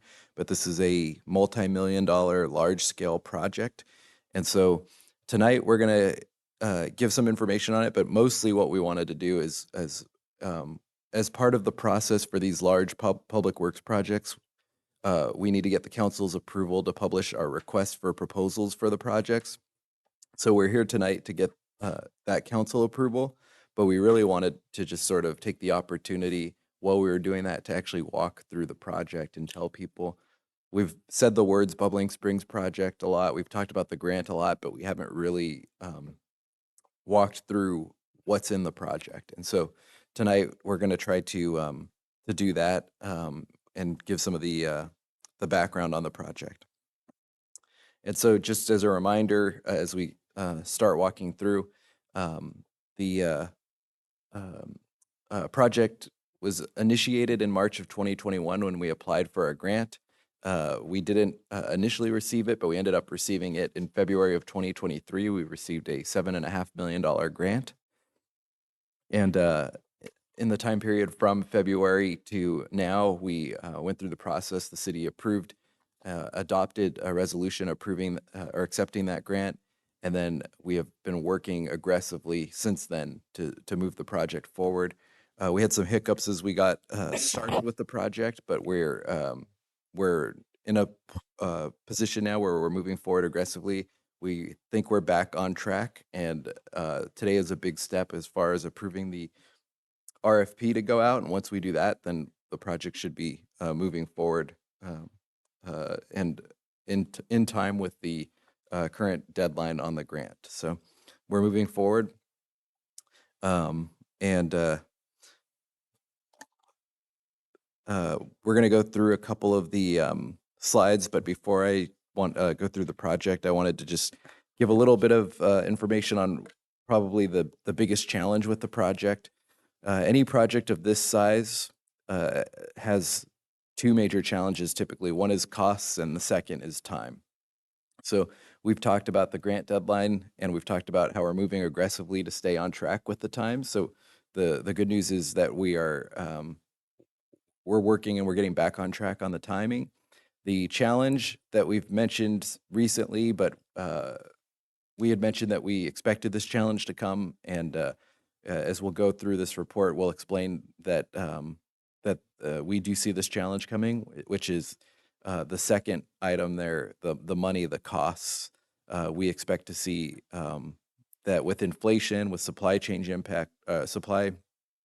impacts, we anticipate the costs have increased from what they were originally expected to be. We had originally estimated the project to be closer to the $10 million range. We expect now that it's closer to the $14 million range, although that includes a contingency of about $1 million.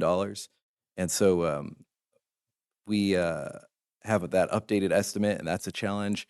That estimate is just an estimate because it's going to be fleshed out when the project actually gets bid once we release the request for proposals. But in the meantime, we're going to look for funding opportunities, and we're going to look for some options to address that. But that will be a big challenge. So as we go through this project, we'll explain the different aspects of the project, and we'll note some of the challenges, which most of those challenges have cost impacts. So at this point, I'm going to go just through the elements of the project that were required by the grant. So when we applied for a grant, we committed to do specific things. And so we're going to walk through them sort of piece by piece of what we committed to do in the grant and how we're reaching those commitments. And so to start, one of the major aspects of the project was renovating the 4 baseball fields, expanding one and adding or constructing lighting for the baseball fields.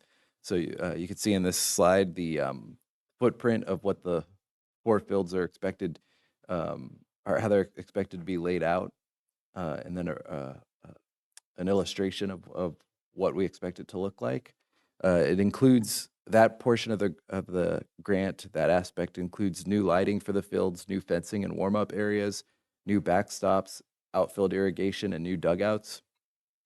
We have a footnote here, and we'll note this in a couple places. There was a discussion throughout the project about whether grass or turf would be preferable. And so we've been trying to work with the different stakeholders and try to come up with what works best in which areas. And then also keeping in mind the costs when we looked at the costs and we tried to scale some things back. In certain areas where turf is more expensive to install, we've looked at scaling that back to grass. But as we go to bid, we don't have to actually finalize that decision yet, because when we go to bid, we'll bid with the add alternate option of, so for example, the bid will include a grass infield for the baseball fields, but it'll have the add alternate option of synthetic turf.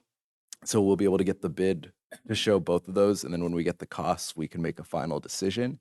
So we don't need to make the final decision on those now, but I just want to note that when we talk about certain fields, we'll talk about whether they're grass at this time or turf at this time. So the baseball fields are currently expected to be bid as grass with the alternate option of turf to get the costs of that.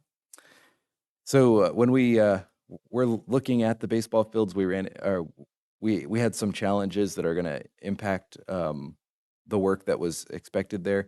We're working through these challenges. We're just mentioning them as again, part of the explanation of why the cost or the timing was impacted. And with the baseball fields, the 3 challenges noted are that there were non-salvageable amenities at the fields. And we'll see the next one, the grade level increase. We'll see that on a couple of the aspects because the grading has to be adjusted. And a liquefaction zone impacted the field lighting foundation designs, and those had to be modified. So those were some of the challenges that we were working through over the last couple months on the multi-use baseball fields. So after the, oh, go ahead. Can we ask questions as we Sure. go on? Yeah, you can ask questions on each item. Mayor, is that okay?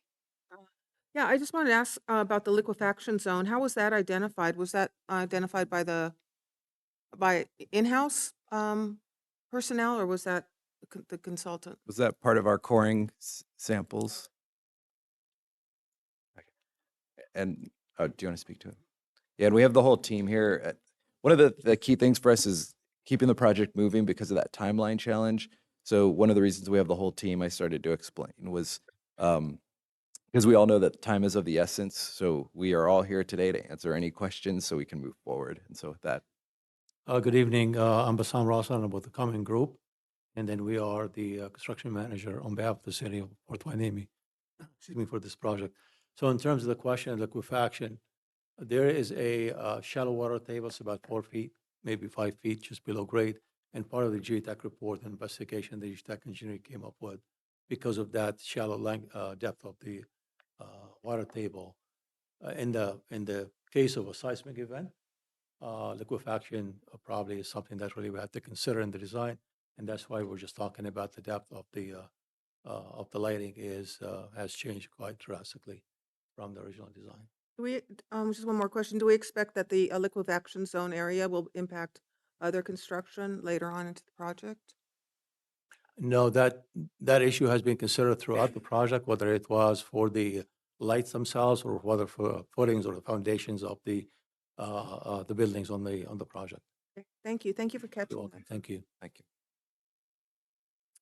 So the next aspect of the, and again, these are the elements that we identified in the original project the grant award was based on, and at the end we'll show sort of the cost breakdown of what we had expected and now what the revised estimates are. So the next element that we had included in our grant was the renovation of the sports plaza with concessions. with buildings that include concessions, community rooms, storage building, and restrooms. And so the rendering here shows what that improvement would be expected to look like. The improvement includes, as I mentioned, the baseball equipment storage facilities, the new concession stand, a meeting room, and a 6-stall restroom building adjacent to the baseball fields. The big challenge with this, as just mentioned, that liquefaction zone actually impacts multiple things, and essentially it's just a high water table out at the park. And so that's listed as one of the challenges here too. It's just going to impact all the building foundation designs.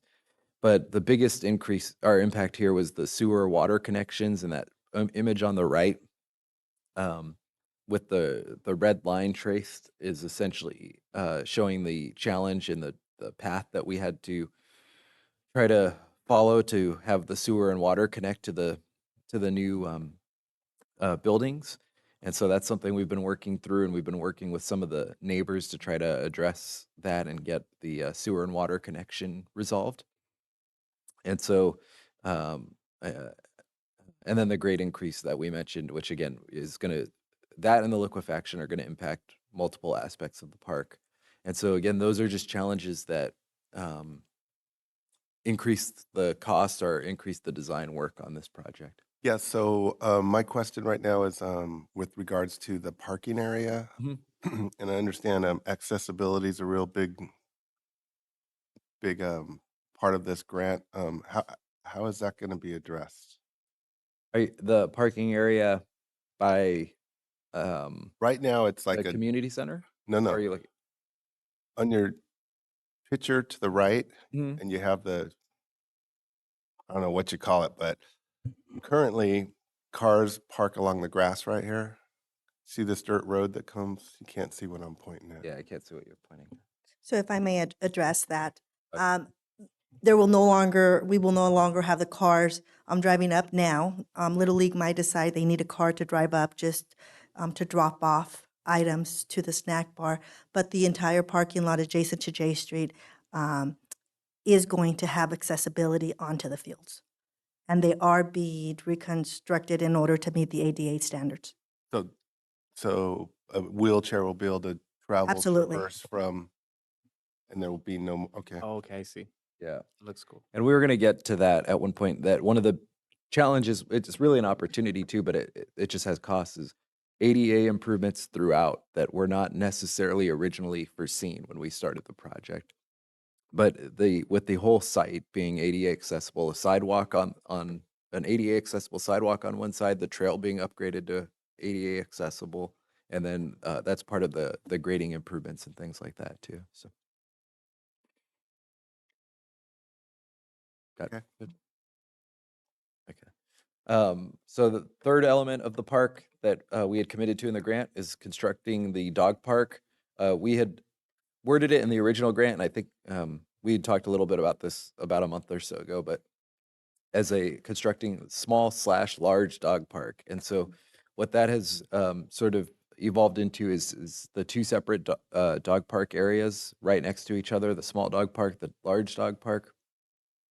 And including drinking fountains, the walking path that would access the dog park, and storm drainage improvements. And so that's another big piece. When we one of the challenges that kind of came up late in the design process that we had to make some adjustments for, that added some of the time was, and you'll see this challenge across some of the other slides too, but as we realized we need a 20-foot buffer area along the creek so that we can maintain the creek, and that meant everything kind of got consolidated and adjusted. So you can see that on this slide where there's that dotted line at the behind or at the bottom of the dog park where there would be a buffer with the creek, and so some of the original design where it was more close to the creek now had to be moved away. So we've made those adjustments. And we now have this design for the large dog park and the small dog park area to be added. Additionally, construction of a new, again, inclusive and accessible are two keywords that I think are throughout the project, but accessible and inclusive playground. The improvements there would include new, safer playground with rubber flooring and lit walking paths that would allow better access to the playground. And so that's another element that we had committed to as part of the project. We had committed to construct 2 picnic areas with shaded structures.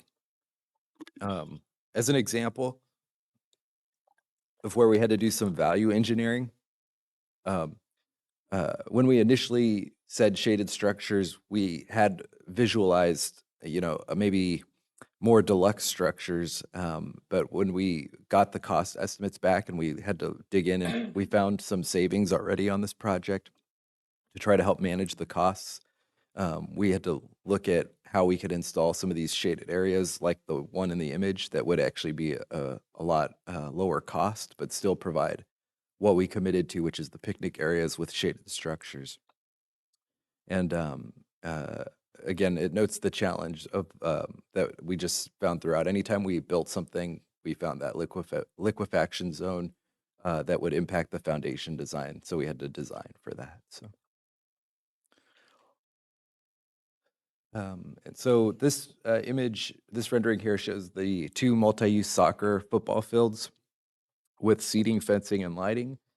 And with that image, you can actually see also sort of where that is, and then in comparison to the parking lot and the dog parks. And so it's the square there at the middle of that image. And so that improvement will include soccer fields with lighting, with lit walking paths, and with new bleachers. Sort of opposite of the baseball fields right now at this point, the base bid of the request for proposals includes synthetic turf, but we're asking them to also bid an alternate of grass. And then when we get those 2 costs, we'll be able to look at those and figure out which of the 2, and the council will be able to choose which of those 2 options. So that is in the request for proposals. When we developed this, we had the challenge of realizing that we needed to make some adjustments so that we could power the soccer field lights, and that we also had to deal with the liquefaction zone for the light foundations. And then this raised the issue, which I think is, okay, it's not the next slide. It'll be in a couple slides. But as we were working through this, we realized that the south parking lot was not ADA compliant currently, and that we would need to also make the parking lot ADA compliant, which also is part of what added to those costs. And so we'll get to that slide in a couple minutes. I think this one is sort of just big picture, but throughout the entire park, we committed in the grant to renovate the landscaping, look for more native, drought-tolerant landscaping. And also increasing the number of trees throughout the park. And so we have that included in the design, additional trees, drought-tolerant plants, and new irrigation throughout the park. Obviously, one of the challenges with adding additional planting will be the maintenance, but we're working with all our departments to try to make sure that we have a plan for that in place. And then again, just noting part of that design hiccup that we had was that initially we went closer to the creek and we realized we had to add that buffer zone from the creek. So we've been working through that, and we now have a design, better design in place. One of the other elements we committed to in the project is to construct what they call exercise stations on a walking circuit. And there's a few of these around, not very many, but in the Seabridge area in Oxnard, there's, as you walk along the harbor, you'll see little bulb outs with exercise stations. And so as part of our project, it would be adding some exercise stations in throughout the park. We're looking at 3 bulb outs with 2 stations in each area, 6 total exercise stations. And that's another example of the value engineering. We committed to add these. When we first had our dream project, we had 12 exercise stations as we came back and tried to reduce costs, we dropped it to 6. And we also, looking at other areas who have exercise stations, it seems like that's still a good number. A lot of projects that I've seen don't even have that many. So it's maybe not the full deluxe package that we would have liked, but it's still a major improvement and an amenity for the community for people to be able to go out to the park and work out using these exercise stations. And then as part of that, it also includes the path improvements and the lit walking path.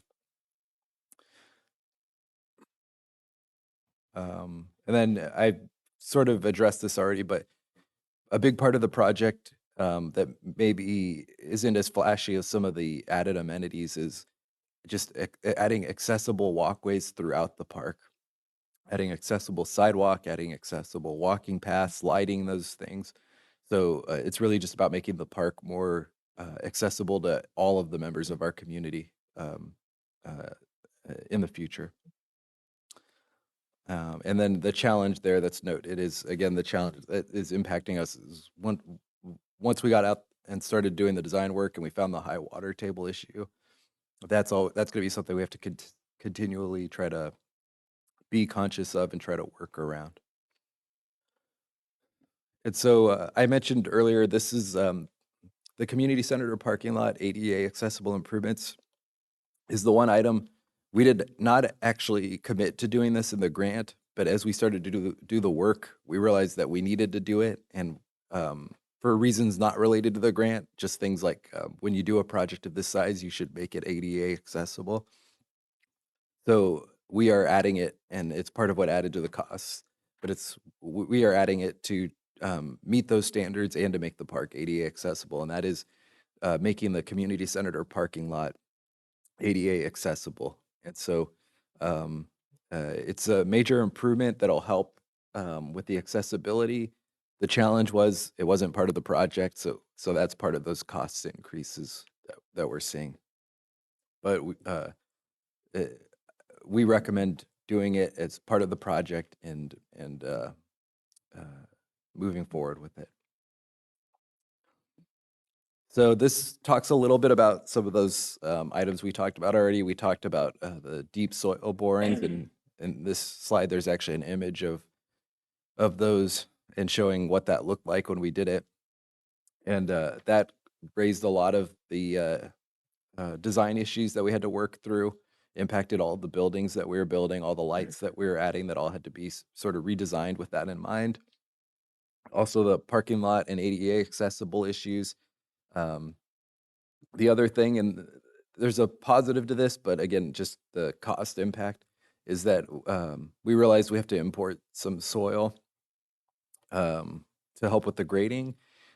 We actually had some soil on our city lot that we have over on Panoma, and we're going to be able to use that and actually help both sites, but it's still a cost. It's something that's going to impact our our estimates on this project.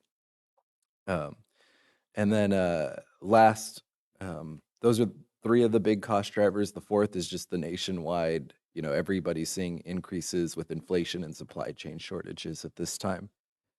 So those are really the 4 components that drove the prices of the project up. We noted in the report that a rough estimate right now, and again, until we go out to bid, it's just an estimate, but our rough estimate right now is that we have about $10.3 million available for the project, and we estimate that the project cost is about $14 million, but that includes a contingency. So hopefully it would be less than that. So that leaves a gap of a few $1,000,000. We're already working on looking at our budget to try to make those adjustments to try to find some funding options. We're also looking at pursuing other grant opportunities and those things. So we're pursuing options, and it may not end up being that situation. The bids could come in lower, we could get a grant, and things might not be far off, but at this time, that's the current status. And so we are continuing to work on that. And so this last slide, we just wanted to show it because it lists those main elements that we just walked through. It shows what was actually originally planned in the grant under grant award, how much money was identified for each portion of the project. And then it shows the new estimated cost, and so the difference between those two. And so you could see that there were some areas where the cost increase was significant. Typically, it's those items that related to I think the biggest ones we saw were the landscaping adjustments and the walking path improvements. But this shows those cost increases. It also shows that we have a $1.1 million construction contingency built into the estimate. And then, so the estimated cost for the recreation features that we just walked through is $11 million. The construction contingency is $1.1 million. And the pre-construction costs, all the design and the work that we had to do redesigning with the liquefaction zone issues, the design portion is estimated to cost about $1.9 million. So those all add up to that $14 million total that we are expecting to for the project to cost. And so as we get the bids in, we'll know sort of items 1 through 11 more firm as we start getting each of the bids. But that's what we're preparing for and planning for at this time. And so with that, that's the project in a nutshell. As we said at the beginning, because we have the deadline related to the $10 million in grant funding that we have. Well, it's a little less than 10 million, but it's 10 million with everything total. But because of the deadlines, we are moving forward aggressively, and so we recommend moving forward with authorizing us to go to bid at tonight's meeting. So that's my presentation. Are there any questions for staff?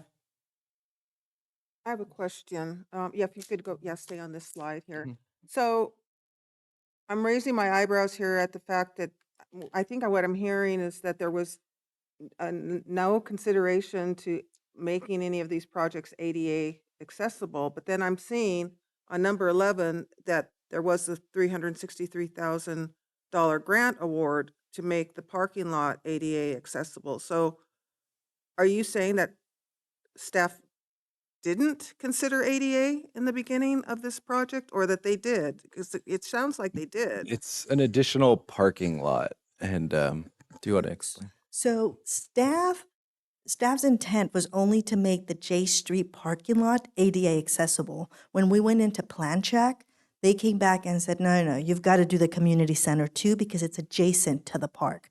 That is not something that we anticipated, nor did we realize that it was not up to ADA compliance. So it's that additional parking lot, and then just throughout the project on the different elements, ADA and accessibility improvements throughout. So You know, when we get into, also just want to comment on the liquefaction areas, when we get into these kinds of projects, that's where our hazard mitigation plan really comes in handy because it will show us where those problem areas are. So I just want to remind everybody that that's available to us. We participate with the county in developing those plans, and they're very useful. So we should use them when we can. Any other questions? I just wanted to, a few years ago, I was digging a hole in my backyard and I hit water. And so you could Hueneme, have told us that. I know, but it's remarkable when you're not in a drought situation how high the water table is. It's really remarkable. Are there any public comments regarding this item? No public comments. Okay, the recommendation is to authorize staff to publish an RFP for the construction of the Bubbling Springs Park Renewal Project. May I have a motion and a second? Move to approve? Second? All right, is there anything that you'd like to discuss? Good job, staff. We're here to support you. definitely. All right, sounds good. Madam Clerk, can you please take a vote? All in favor? Aye. Aye. Aye. All opposed? Hearing none, motion passes unanimously. Thank you, everybody, for coming out. We appreciate you very much. Good teamwork. Moving on to the last item, legal services agreement with Green DeBranowski LLP to continue services as city attorney. Will staff please present the report? Good evening, Mayor Martinez and Honorable Council. The item before you tonight is renewal of the contract for city attorney services with Green D. Bornowski. Staff's recommendation is to approve with the amendments to the agreement that I'm going to go over here shortly. Green D. Bornowski has served as city attorney for the city of Port Hueneme since 2017. That contract has been renewed on 2-year terms. I have been working for the city in the capacity of deputy city attorney since 2017. I was named city attorney in 2021 and have served in that capacity since.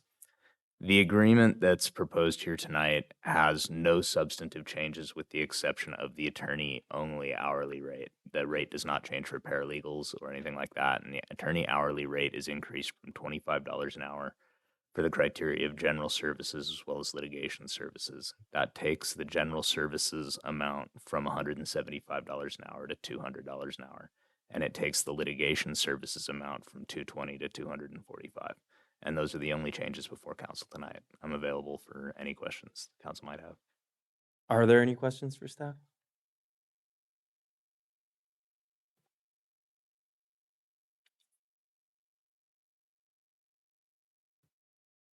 I have a question, don't know how to ask it. Am I allowed to mention something that we discussed in closed session? No. Not unless it's already an item of public knowledge. If it's already in public domain, then I think it can be discussed, but anything that was discussed in closed session, Yeah, it was something you said. it's up to the council. Okay. Are there any public comments regarding this item? Yes, we do have one public comment. Dear City Council, my name is Mark F. McLernan, a longtime resident of the area, and over the past several years, I have written several times concerning the former city manager, Mr. Connors, and the current city attorney, Mr. Spalding. So I was very surprised to see on the agenda a business item to renew the contract with Mr. Spalding's law firm. With all the turmoil, lack of transparency, and litigation under the watch of Mr. Connors and city attorney, Mr. Kevin Spalding, I thought the city council would at the very least solicit new proposals for city attorney. I would urge the city council to consider keeping the contract on a month-to-month basis until proposals for city attorney can be solicited, reviewed, and evaluated. Respectfully, Mark F. McLernan. And that concludes public comment. Okay. The recommendation is to approve and authorize to execute a new legal services agreement with the law firm of Green Bernowski LLP to continue services as City of Port Hueneme City Attorney effective November 6, 2023. Do I have a motion and a second? Move to approve. Second. Discussion? Oh, I just want to thank Mr. Spalding for his service. I think you've done a really good job. You know, I think if you presented to us the money that you've saved the city in legal liability costs, I think it would be tremendous. So just want to thank you for your continued service, and you've been really good to work with. Thank you. Anything else? Okay. Madam Clerk, can you please take a vote? All in favor? Aye. Aye. Aye. All opposed? Let's, share for the record that Councilmember Gama voted no. Motion passes 4-1. We're going to move on to city manager comments and reports. Mr. City Manager, do you have any comments or reports to share? Thanks. A couple of quick things. First, for November 20th's agenda, we had a couple items planned. Currently, we had continued the public hearing related to Tradecraft Farms, that we had at a prior meeting. We had continued that to November 20th, so we'll be bringing that back along with some proposed cannabis program revisions for discussion. We're planning to do our presentation announcing our sergeant promotion, so we'll have that on the November 20th, and we'll be announcing promotion of our new sergeants here within our police department. And then there's a couple of other items we're working on. One is to discuss creation of a reserve fund for capital improvement projects to help fund our CIP projects in the future. And so that's what's on our plate for November 20th. In the meantime, this Friday, we have our Veterans Day event at 8:30 a.m. here in front of City Hall. All are invited, and we'll post some information on our website and Facebook page to help get the word out to people that we'll be doing that this Friday morning. And then last, just because I know we've been rolling out the green bins for the last couple months, I just wanted to give an update on that. We have rolled out our green bins to all of our single-family residence units, our single-family homes within the city, but we're still working on some of the condos, townhomes that are in homeowners associations, as we're trying to work with the HOAs to talk about what size carts work in for each of the different communities, just with questions from people about what size bins they can fit in their garages or things like that. So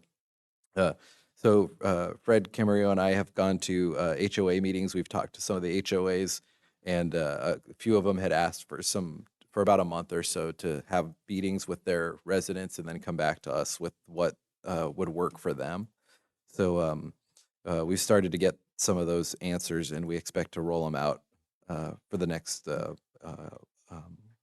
couple months, I think is what we're looking at. So, but we have, and just as a reminder, is that we're rolling those out, but we also have to roll them out to meet state mandates and state requirements. So as we've met with homeowners and we've run into situations where people aren't necessarily happy to be getting them, we're reminding them that we've got to meet a state mandate, so we don't really have a choice either. So we're going to work with everybody to try to get them out, but we're trying to help everybody understand that we all have to move in that direction. And I think most have been receptive when we've met with them.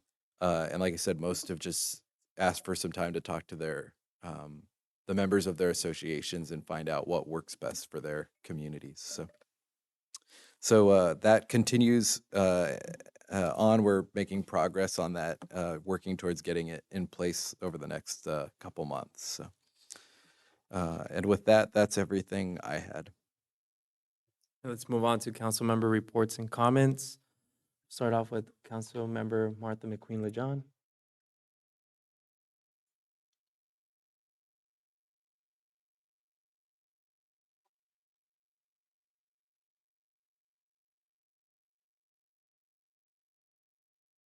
Attended the United Water Summit, which was my first, so very informative.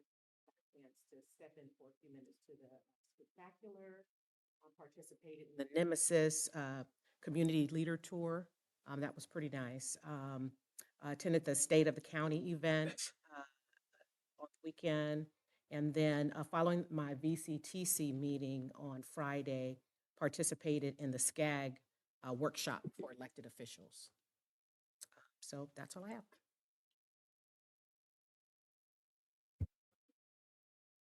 So today was the Animal Services meeting, and I wasn't able to attend in person, but I was able to participate pre and post. And there continues to be this controversy regarding animals and how they're treated at the Animal Services. I believe they're doing excellent work, and it's a difficult job. And I recently learned how difficult it is as I rescued a dog, and the dog bit my mother. And he was a beautiful, very good dog, but he obviously had some behavioral issues. And so, you know, you have to disclose that to animal services, and that puts that animal in a whole nother criteria, and the ending isn't good. And so I really understand the difficulty that those public servants are working under, and it's a very difficult job, and a number of abandoned animals that get there. And so if you hear people criticizing animal services, please take the time to go visit them and see the wonderful work they do. It's a difficult, difficult job. And it breaks our heart that we had to, anyways. I'm pleased that the city of Oxnard, for the fourth time, they cleaned up Perkins Road in 2017. They cleaned it up in 2019 when the encampments were on the beach. They cleaned it up in 2021, and now they've cleaned it up again in 2023. And the amount of rubbish, garbage that they removed is astounding. I think there was probably 20, I don't know how many 40-foot trash bins they filled up. They literally had to use heavy equipment, abandoned cars, abandoned chemicals, abandoned plastics, abandoned this and that. And the place is still a mess. And, recently with the activities that we do weekly with Hueneme Beach Cleanup, we thought we saw oil in the lagoon. And so I reported it to the county, and the guy came out and interacted with us. And what I learned is that even as a volunteer, when we pick up aerosol cans, oils, paint cans, suddenly we have to handle them as hazardous waste. And technically, we're supposed to pay for their proper remediation and do all this stuff. And it's like, are you kidding me? And so my point in my comment is I hope that we could get together with the city of Oxnard and work together to not repeat what's been going on out there. Because it really, if you're for the environment, you have to be for the environment. And we can't go through another cycle of that. The amount of chemicals and plastics and stuff that is left behind, it's just waiting to be washed into Ormond Lagoon and then onto Hueneme Beach and Ormond Beach. And it's a vicious cycle. And I hope that we could get together with the city of Oxnard and come up with a plan. It's like, what do you do about a neighbor that, has problems? We have to work together. So it's a good thing, but I hope that we could find a better way to take care of our environment where it meets each other. Councilmember Hernandez? Thank you, Mayor. I just have a few things to report on. The mural committee met out at the library week before last, and OPAC is beginning to work on the RFP. So we spent time just talking about some of the nuts and bolts of what had to go into the RFP, and also talked more about the concept of what the design of the mural was going to actually be, what elements it should contain. And I think, I'm not sure OPEC captured everything, but we might have to continue that discussion. But anyway, we are on a regular meeting schedule, and we have one, I think, coming up with our PIO to help us get information out on the process as we move along with the mural design and implementation. The Puerto Vallarta trip last week was very interesting. I don't think we'll have a report at a later meeting when Mayor Martinez and I have a chance to connect and exchange notes. I also attended the VCOG dinner hosted by the city of Simi. It was very nice dinner, very well hosted at their cultural center, which actually was formerly a church, a funeral home, and then something else. But they took this church and converted it into a cultural center. Just really a fabulous location. And it's always good to have opportunity to hang out and socialize with our fellow council members and elected officials from other jurisdictions. Other than that, I think that's all I have. I just wanted to ask, as a courtesy, also for this council, is during council meetings, is to limit the side conversations and the note writing. I think for transparency purposes, it's unfair to our audiences to conduct side conversations. And it's also very distracting. So I'm sorry, I just had to put that out there. Thank you. That's all I have.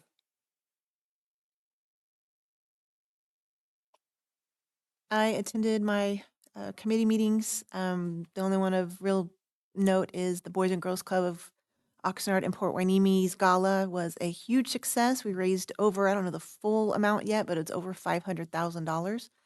And a big portion of that will go to support our local Boys and Girls Club and completely redoing that entire building and programming there. So that's all I have. Thank you. Just wanted to mention, yeah, the RFP for the mural. So that's moving forward. It looks like it would probably be complete by next year in October. That's like the timeline. So I just wanted to add that. The Sister City trip, yeah, it was last week. I think we'll have to meet together, and then it'd be nice if we can do like a report of what went on.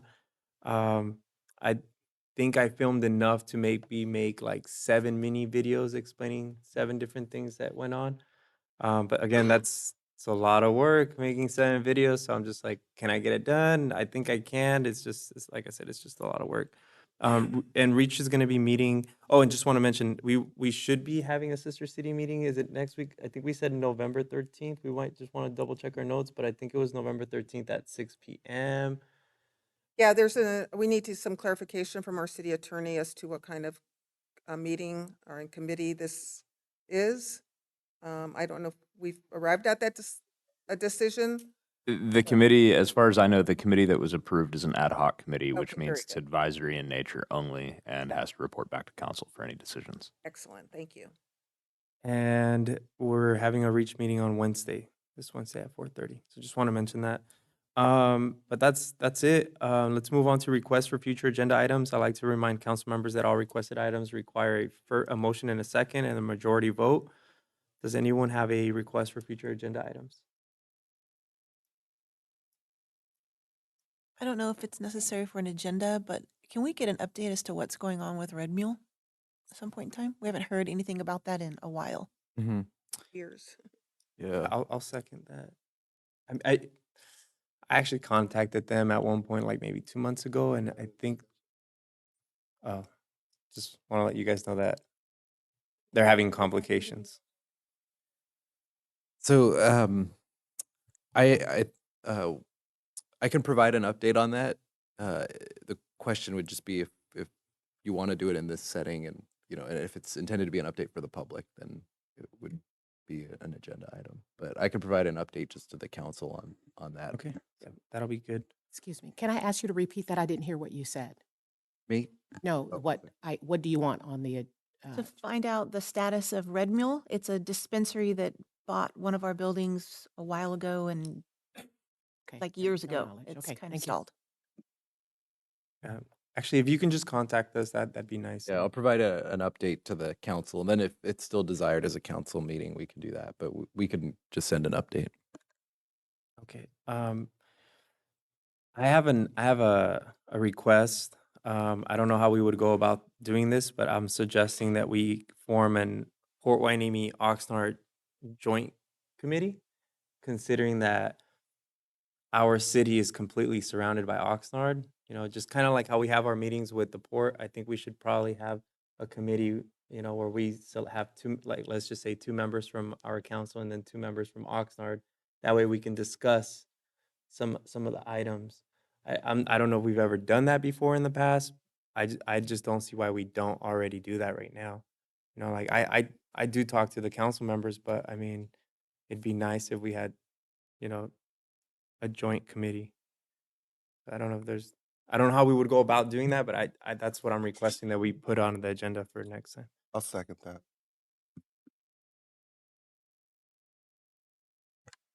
All in favor? Aye. Aye. All opposed? I think there's other ways that we already do that.